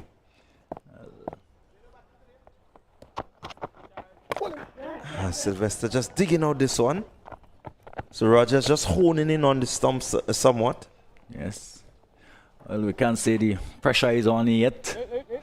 But we do feel like 96%, 96 degrees in the shade. So you wonder what it feels like out there. A loud appeal and he's gone. He's gone. In fact, he has given him out. Well, it all looks so simple, so easy. It was a delivery outside the off stump. That was Sylvester. No, it was yeah. So that was Hailing, just yeah, pushing, yeah. And he goes. Ball seems to have taken the outside edge and going into the gloves of keeper. Smart catch by Wavell Benjamin. Really did well to hold on to it. It was the faintest of it. You didn't see much deviation, but his glove was just in the right position. So Hailing goes again. Not really. He got the opportunity to do something big, and hasn't really stamped his authority. And what make the catch even better as we look at it one more time, you will see that in fact, he's left-handed, so the bowler, the wicketkeeper must have been slightly unsighted, but as I said, the glove were in the exact position where he needed to be. He was up pretty early though, but he left the glove at knee level and the ball just went straight into it, and he was given all caught. So another wicket has fallen, and I think as far as blasters are concerned, that's what they need to do. They can only slow the Saffron Strikers down by taking wickets. And the Saffron Strikers have struggled a bit in the middle part of innings. They have lost a number of wickets in that stage of the game. So it brings Raishon Williams to the crease. Well, this is so unfortunate. So unfortunate. Any question on the fair play here? Well, the rule is the rule, eh? The rule is the rule, and we have to work with the rule. And Sylvester, recognizing that he faltered, he's on his way. Not really waiting on the umpire's decision, because I think he knew that he was out there. So, really, not what you want in terms of spirit of game, but that's part of the rule, and the rule is the rule, and you continue with the rule. We're yet to see the new batter. I did have the feeling that Javel St. Paul, the bowler himself, never got into his delivery action in any way. I don't know. I think the rule. I'm not sure about certain about the rule when it says that the bowler has to be almost in his action, but it didn't seem like he may have spotted that early. As we see, let's see what happened there. The hand didn't go over. That's interesting. Very interesting. Well, there's the appeal. So very interesting. Well, but the fact remains that they have lost a second wicket and a third wicket.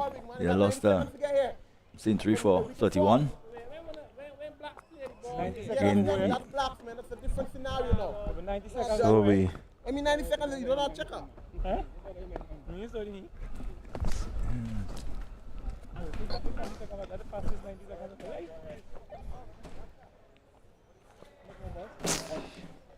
Quite a long delay again. I think the question now was the time which elapsed between the incoming batsman taking strike.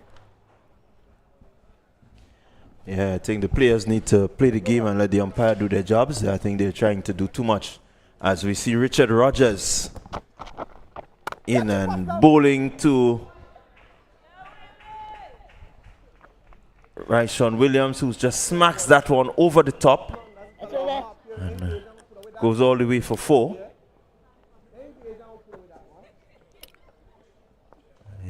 really a good shot, he's standing in a good position just to get it over the infield, Ryshawn Williams. And we know that he can hit the ball and hit it a long way. So 35 for 2 as the over comes to an end. It's the end of the third over. Going just around 10.94 per over, or 11 rather, 11 and a half. So that's not bad going for the power play. One more over remaining. They want to get out of that power play really in a good position. The run rate required is only 10.57, so they were up ahead of it. No need to panic. Just build a partnership from here, and definitely the Saffron strikers will get home. It's pretty clear though that there is some tension out there, and as I said, players do need to relax and let the game flow. So it's going to be Andrew to St. Paul. Short delivery. St. Paul thought about it, but seemed to have changed his mind somewhat. And Andrew will want to close off. This is his second over. He's gone for 3. And done well so far. Wants to close off nice. He has mixed his pace up very nicely. Again, bowling to St. Paul. Short delivery. Not finding the gap, St. Paul. St. Paul was just coming in. Well, let's have to pick up the pace and bounce of the wicket. Well, in fact, he was there, so and he should have had an idea as to what the wicket is like, having fielded first.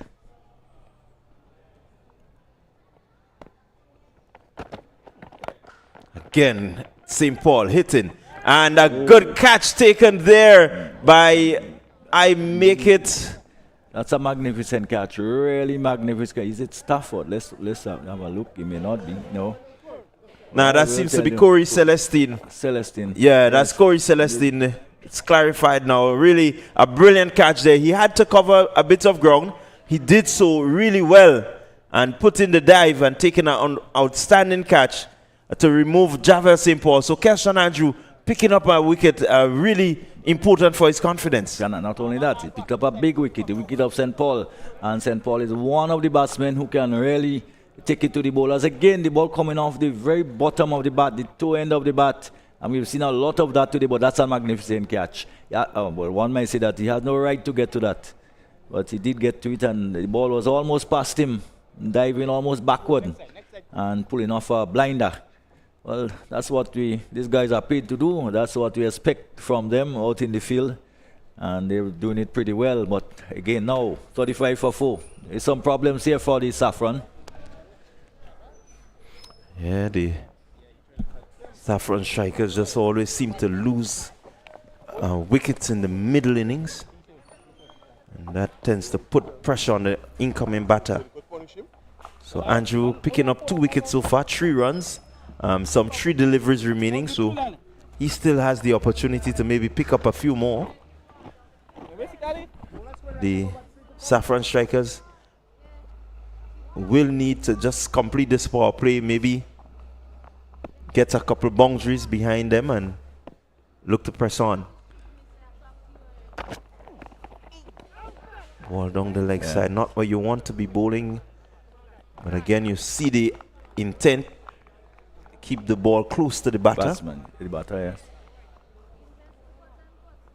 I think for Saffron strikers now, they would want to just settle things maybe for over or so. They're pretty okay as far as the rate is concerned, although a few wickets have fallen already. We see the asking rate has gone up over 11. Well, that will pose some pressure.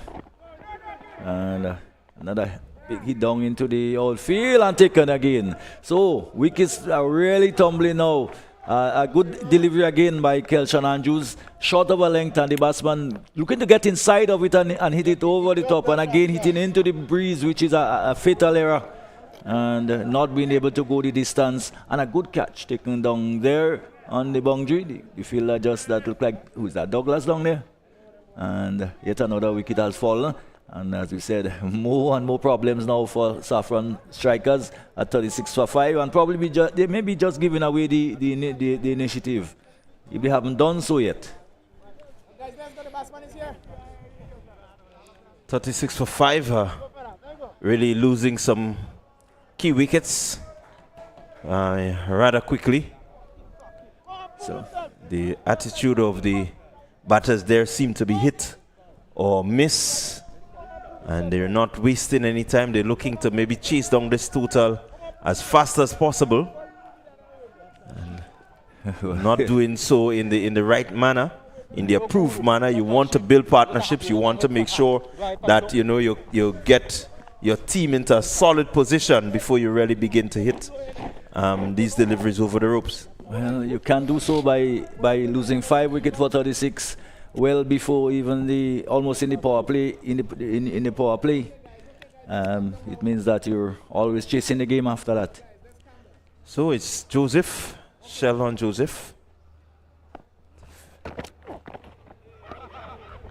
Wide delivery there by Andrew. Andrew picking up some 3 wickets in this over so far. Still has 2 legal deliveries before he ends his over. And so the opportunity to maybe pick up 2 other wickets. That was a smart bit of bowling. He pushed it a bit wide for the new batsman, and Joseph did have a flash at it and eventually called wide. Yeah, well played by Joseph.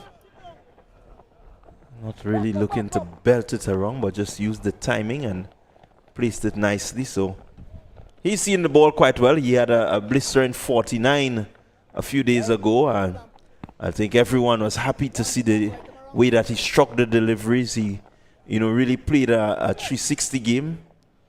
He was able to get the ball down the wicket. He was through the offside, through the onside. I think I even saw him try the little lap over third man, so he can play.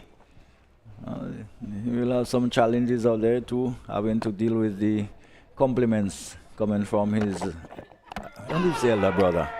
He's bowled him, in fact. Well, very, very tentative, and another wicket for Andrew, and he has certainly probably done the job as far as securing that victory for the Blasters. A delivery outside the off, so again a cutter. One could see that slower delivery, and the ball just drifting into the batsman, and just simply pushing the bat at it outside the off. So the ball taking the inner portion of the bat and going back onto the stumps. And really sorry side for the strikers. They would probably feel certainly that they have made quite a bit of a mug of this chase so far.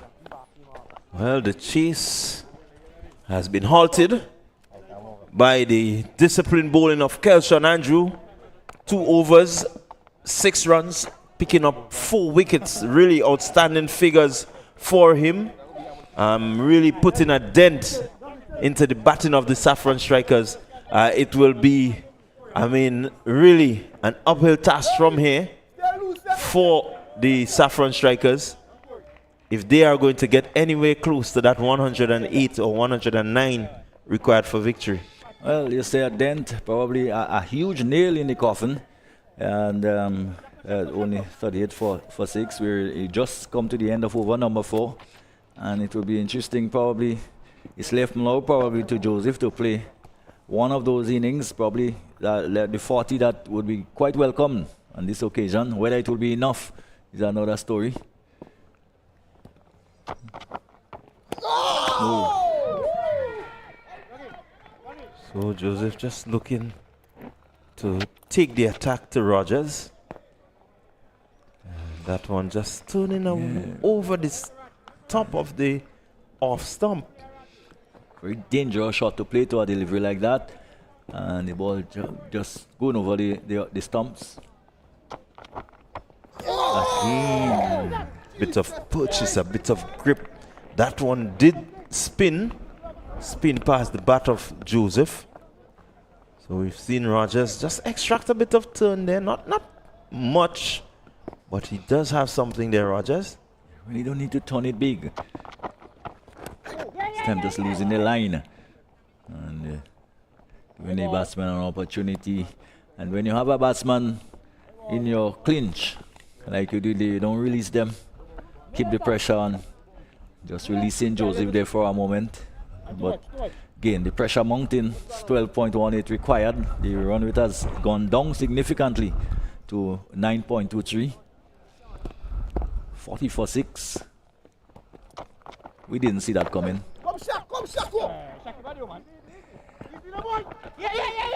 And they will pick up an extra as the return came in. And as far as Blasters are concerned, I don't think the extra run will hurt them too badly. With the state of the game, with the state at which the Saffron strikers are. So it's 42 for 6, the Saffron strikers. And Joseph goes hard. In the air, trouble caught. And is taken. Dylan Douglas taking a smart catch. Rogers picks up his first wicket. Really not getting the sort of connection that he needed. Again, it seems to have come off the toe end of the bat. And Douglas down there not having to move, just to receive gleefully. So it's Ruel Williams, the batter, out, not really hitting the ball as he wanted. And so another wicket goes down for the Saffron strikers, 42 for 7. Well, smart bowling, I should say too, by Rogers, knowing that we're now down basically to the tail end of the batting, and most of these batsmen are not adept at hitting the ball big, so to speak. So what he did is that he did toss it up a bit, just over the eye line, and ask the batsman to go after it. He did, and ultimately, more often than not, what we expect happened, he didn't get hold of it, and easy catch out into the outfield. And this probably is the end of the resistance by the strikers. So it's going to be Jamie Buddy taking strike from the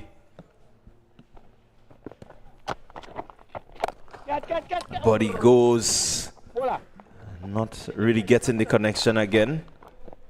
Rogers just seemed to be spinning a web around them. Doing well so far, Rogers. It's 1.4 overs, 1.5 overs rather, going for 16. 1 over to complete his spell. Again, Joseph goes straight over the bowler head. They will only pick up 1, and that would bring the end of Richard Rogers' bowling innings. His 2 overs coming, some 17 runs coming from it, and again picking up 2 very important wickets to help to just restrict the Saffron strikers to 44 for 7 at the end of over number 5. Yes, and of course, none of the batsmen seems able to pick him or to get the better of him. And he did have a pretty good spell. And so far we haven't seen Pascal into the attack yet. They does have a few bowlers up the sleeve. Douglas probably will be taking it up now. But I think the game is well and truly in the grasp of the Blasters. As we said, anything over 100 runs will prove very, very difficult. Yeah. And maybe the Blasters may have felt at the end of the inning that they probably were 15, 20 runs short, but probably now they would feel rather confident and comfortable that they can pull this one off. And Joseph going through the offside. We'll just pick up 1. Celestine is out there. It means that he continues to play well, Joseph. I think the fact that he's out there always gives just a chance to the Saffron strikers. He can strike it pretty powerfully for a short man. Question would be, would they be able to bat all 10 overs? They're very much in danger of being bowled out. Okay, and nothing shot by Bodie. A delivery tossed up outside the off stump. And,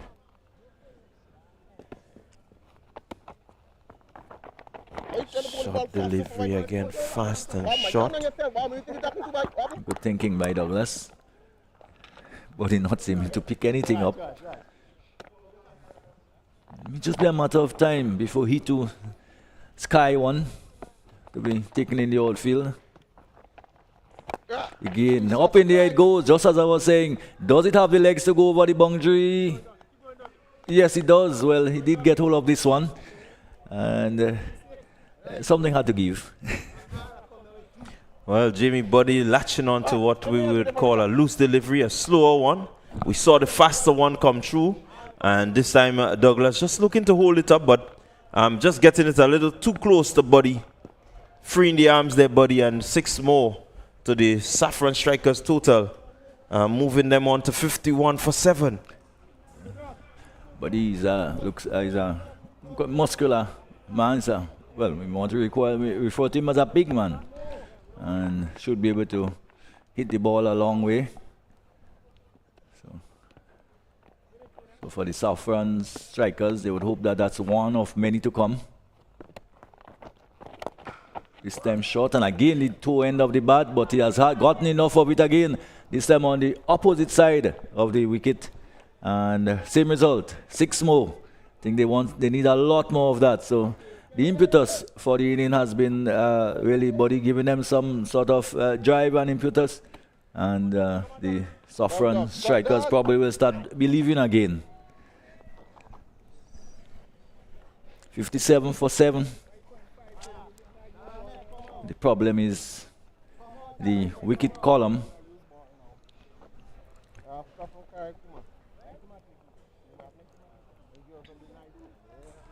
Still needing almost 13 and over.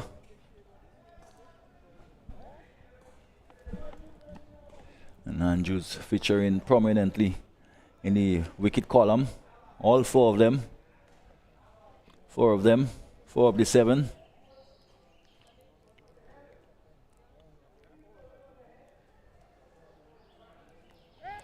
Four for 6.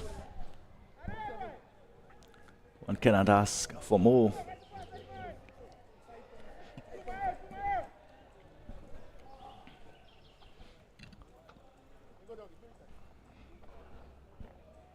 Yes, a number of these balls have been lost in the bushes up there, and somehow I think the youngsters we're not seeing much of them around. But if they were to go out there, they would have a lot of balls to practice. Indeed. Douglas with 1 delivery remaining. Bowling to Buddy, who looks to just lift it around the fine leg region, or maybe back of the square, misses. End of the 6th over, it's 57 for 7. And the Saffron Strikers, they are in chase of 109, and they're quite in a hole. Yes, and a long way from that, and probably a lack of resources probably to pull them through. But again, cricket is a game of glorious uncertainties, and maybe these two can create some problems, can get most of the 13 needed from here on. And Jimmy Buddy, who have hit a couple 6s, just a little bit of balance on most occasions. But it's certain that once he gets it anywhere on the bat, it will fly. It will go a long way. So it will be Charles who would continue. So quite jovial out there, quite happy. The Blasters probably feeling very comfortable in the space they are at the moment. The fact that it's 57 for 7 with only 4 overs remaining.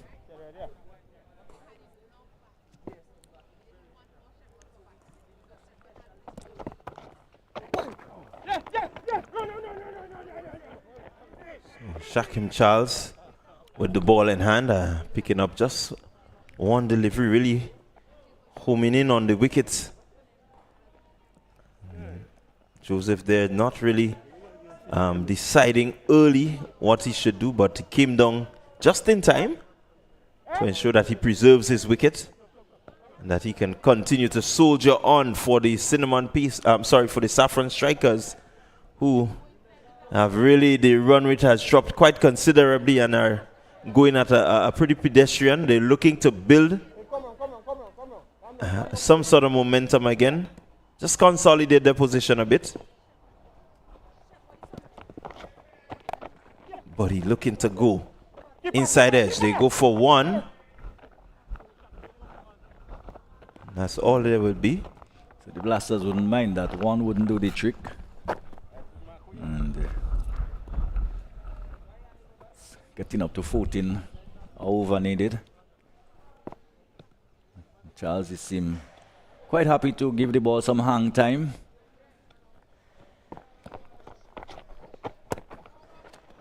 And again, used to call that just fishing at it outside the off stump. Almost being drawn like a magnet to the ball.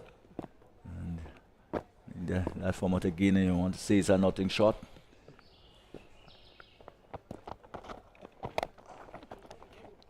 Joseph just looking to push this one wide of the man at long on, and he picks up two. Two on the backs of another misfield by Joseph. He has caught well, but he really hasn't been too efficient when the ball is on the ground. So maybe 61 for 7. So 5 extras 5, so it's pretty tidy, the extras.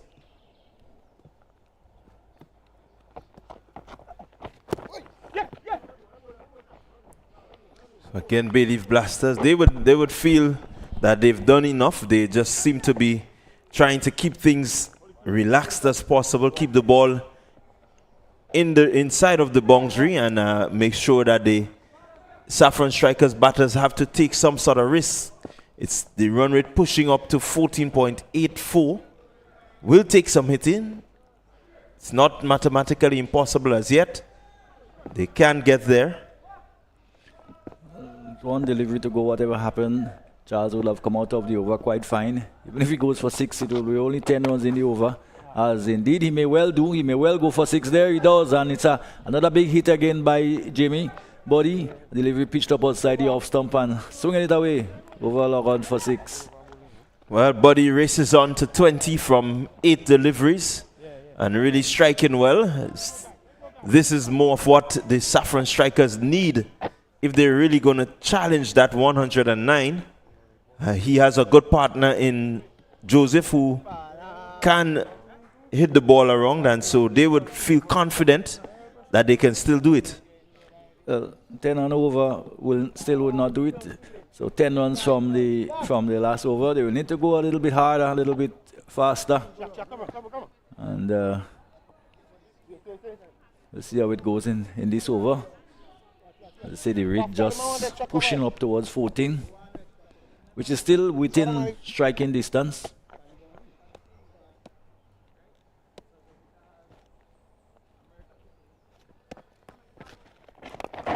Again, Joseph looking to go wide long on. Does he find the gap? No.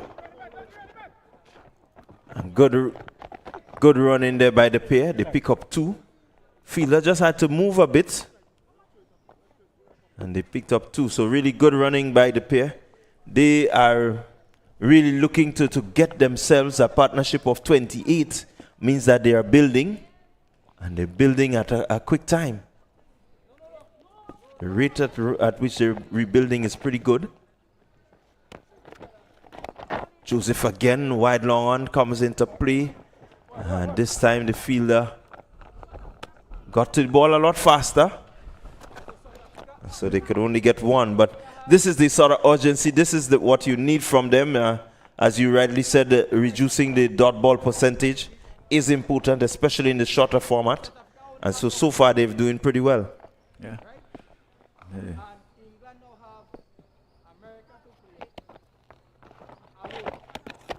Bad delivery there. Right down the leg side. Douglas again looking to give it some hang time, but looking to probably just bowl into the body, into the pad of body, not wanting to give him that that room outside the off stump to swing it on, because that's where he's been effective, when he has some room outside the off stump. And that's up in the air. And again, wicket for this time for Douglas. A delivery short outside the off stump, and body looking to probably again crash it over somewhere over long on, and only succeeded in hitting it high in the air. And the wicket catch taken by seem like Rogers down there. And well, a wicket again falling at a pretty bad time for the strikers. 72 for 8, and probably the bridge isn't totally fallen, but London Bridge is certainly beginning to fall. For probably has not totally fallen, as I said, but the end is pretty nigh. Yeah, well, although we see Anil Matthew walk into the crease, which is very strange. Probably had he had an injury. Remember, he was struck on the inside of his foot. So we have an opener there at the fall of the 8th wicket. So it may be game on again. Yeah, well, the Saffron strikers, they seem to have just flipped the script somewhat. In fact, this was one of the most recent opening pair. In fact, Anil and Joseph in a match or two ago. They came out at the top of the innings.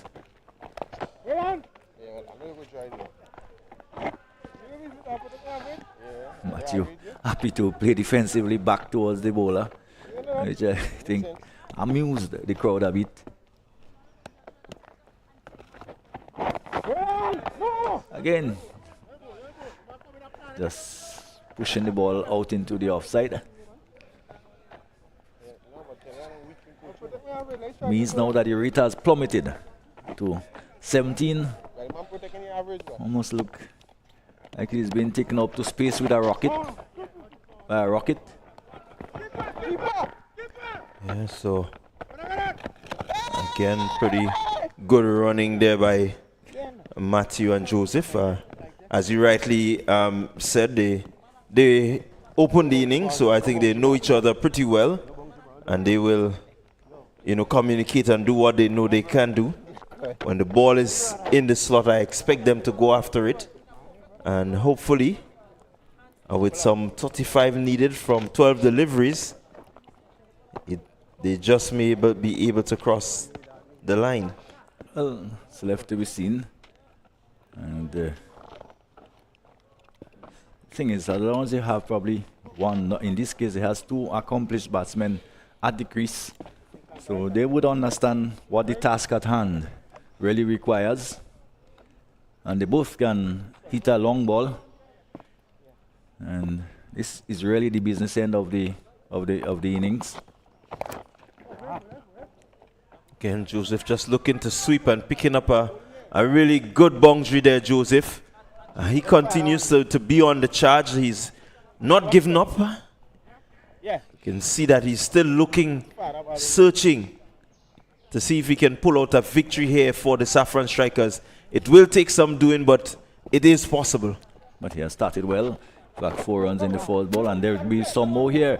As it's down the leg side, it may well be a boundary here, sun wide. So that will help also. He'll also have to bowl an extra ball. So just falling apart a bit for the Blasters. Has to be very, very careful at this point.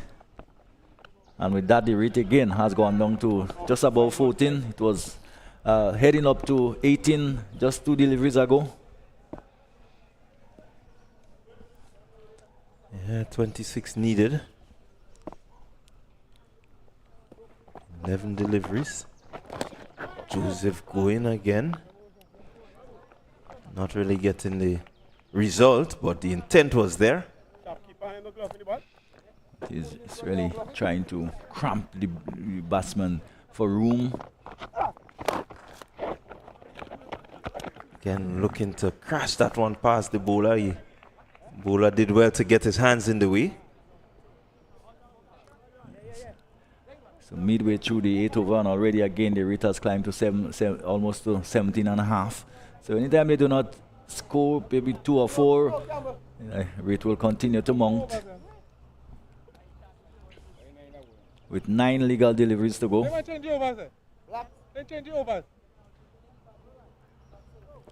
So that one would have been ferociously struck. Yeah, you can see the bowler still just wringing the hand there a bit. Coming in. The air again.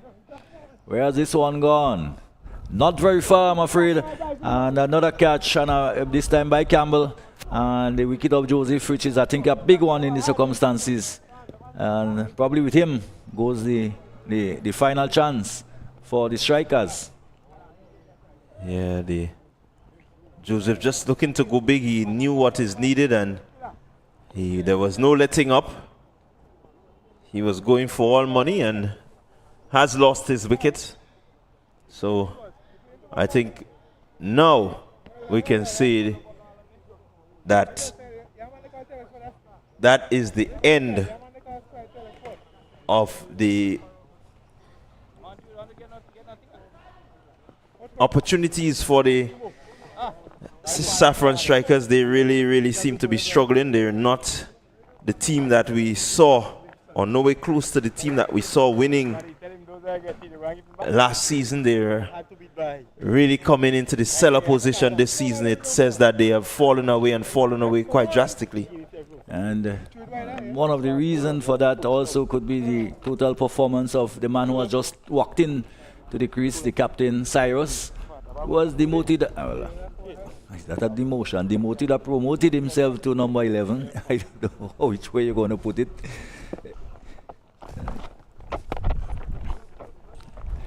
And he too is just happy to push the ball into the offside for a single. And, so Charles has certainly come out of the over quite well after being struck for 4 in the first delivery. From the first delivery, it could have gone really bad for him. And for the first time, the rate has gone past 20, 21, almost 21 and a half, and we'll go further up with only 6 deliveries to go now as we come to the end of the over. So it's 85 for 9. So they will have to hit probably a boundary every delivery in the final over, with the rate at 24. 24 to win from 6 deliveries. Yeah, so it's 24 from 6. Just want to remind our viewers of the game to come this afternoon.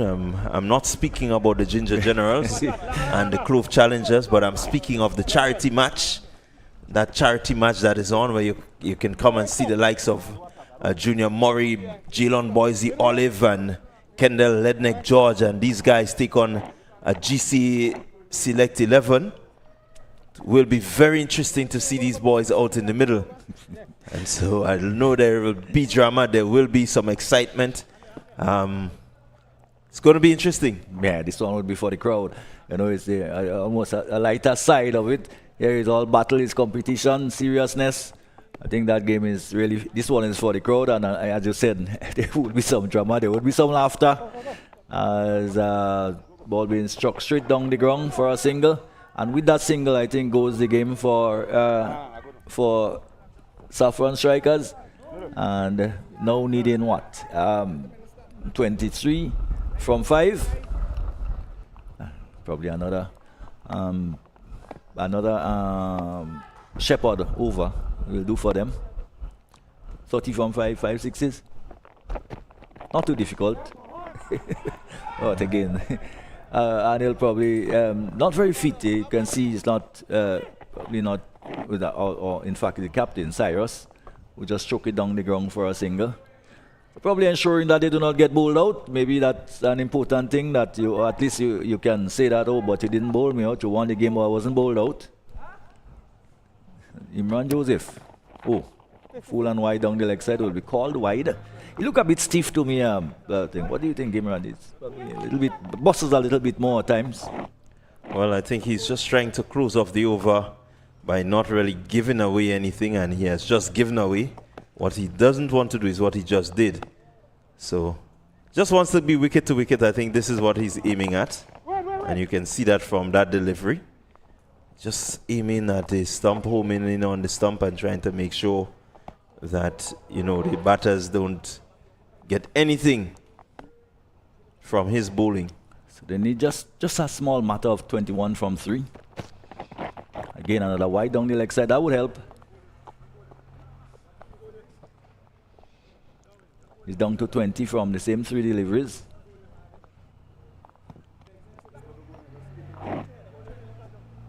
Not the type of asking rate that you would want to be glimpsing across the scoreboard if you are the batting team.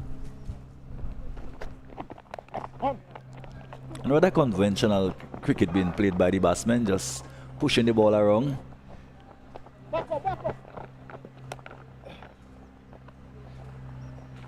So the next landmark, they will just pass the landmark, the 90. So they probably would want to pass 100. The next landmark might be 100. Well, the approach of these two batters there, they seem to be just willing not to allow Joseph to out them. They're not willing to allow him to out them, and so they're going to be play safe, as you see rightly there, and try to make sure that the Saffron strikers don't get bowled out. How important it is for them, only these two may know. But I think for the fans of the Saffron strikers, they are pretty disappointed in terms of the way that the Saffron strikers have gone through this season. And one can just hope that next season they can come back and, you know, come back strongly. So it's a dominant, rather comfortable win in the end by the Bayleaf. A ball just tapped away in the offside, probably will go to the boundary, but it really doesn't matter now, as they have managed to get to 97, not quite getting to the 100, and in the end, a good victory for the Blasters. In fact, at the end of the innings, one thought that probably was a few runs short, and probably the Saffron strikers may have been in a position to overhaul it. As it turned out, it didn't turn out that way.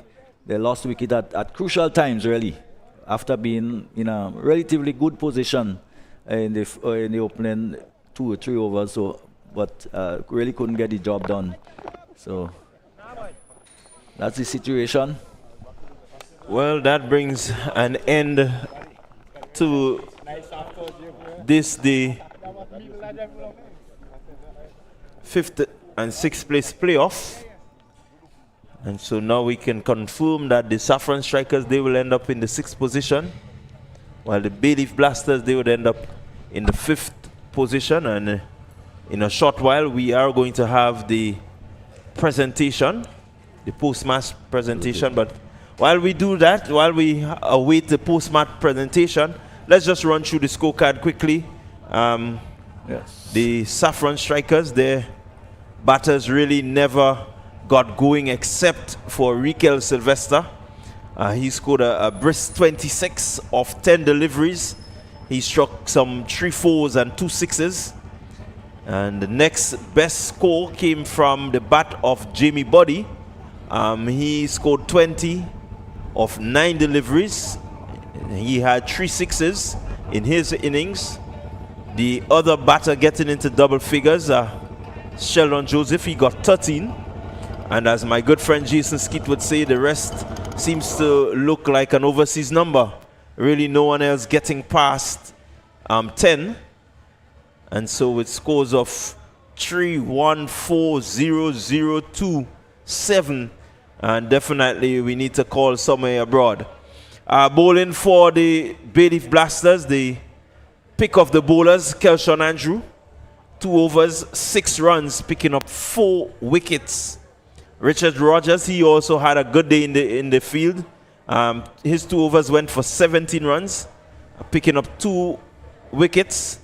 Dylan Douglas, 2 overs, 19 runs, 1 wicket.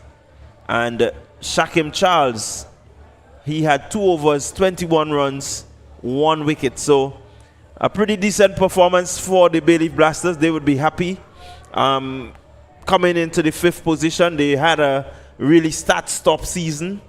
Didn't go as planned, and I know that you know, the coaching staff and so on, they would really sit and have a deep look at what they did this year and maybe look to re-strategize and come up with a different plan, a different approach for the next season.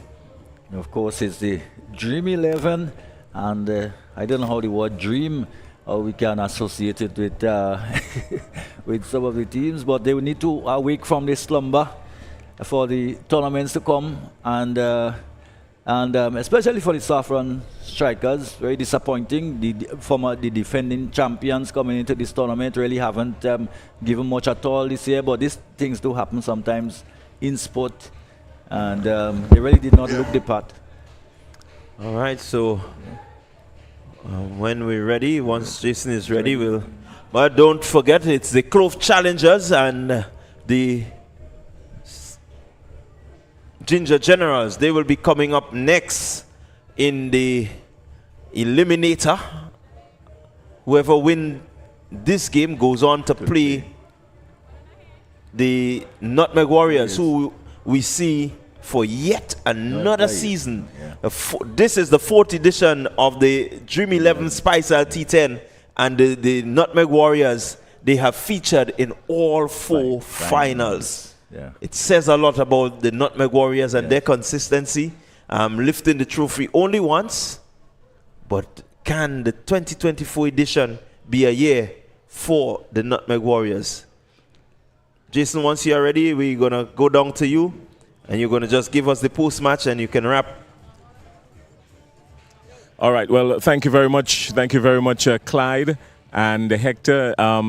Not what we anticipated from this game. I mean, I think we anticipated a whole lot more because this 5th and 6th playoff, I mean, these two teams, they weren't bad at all. It's just that I think both of them got to a point where they lost wickets at crucial stage in games throughout the tournament.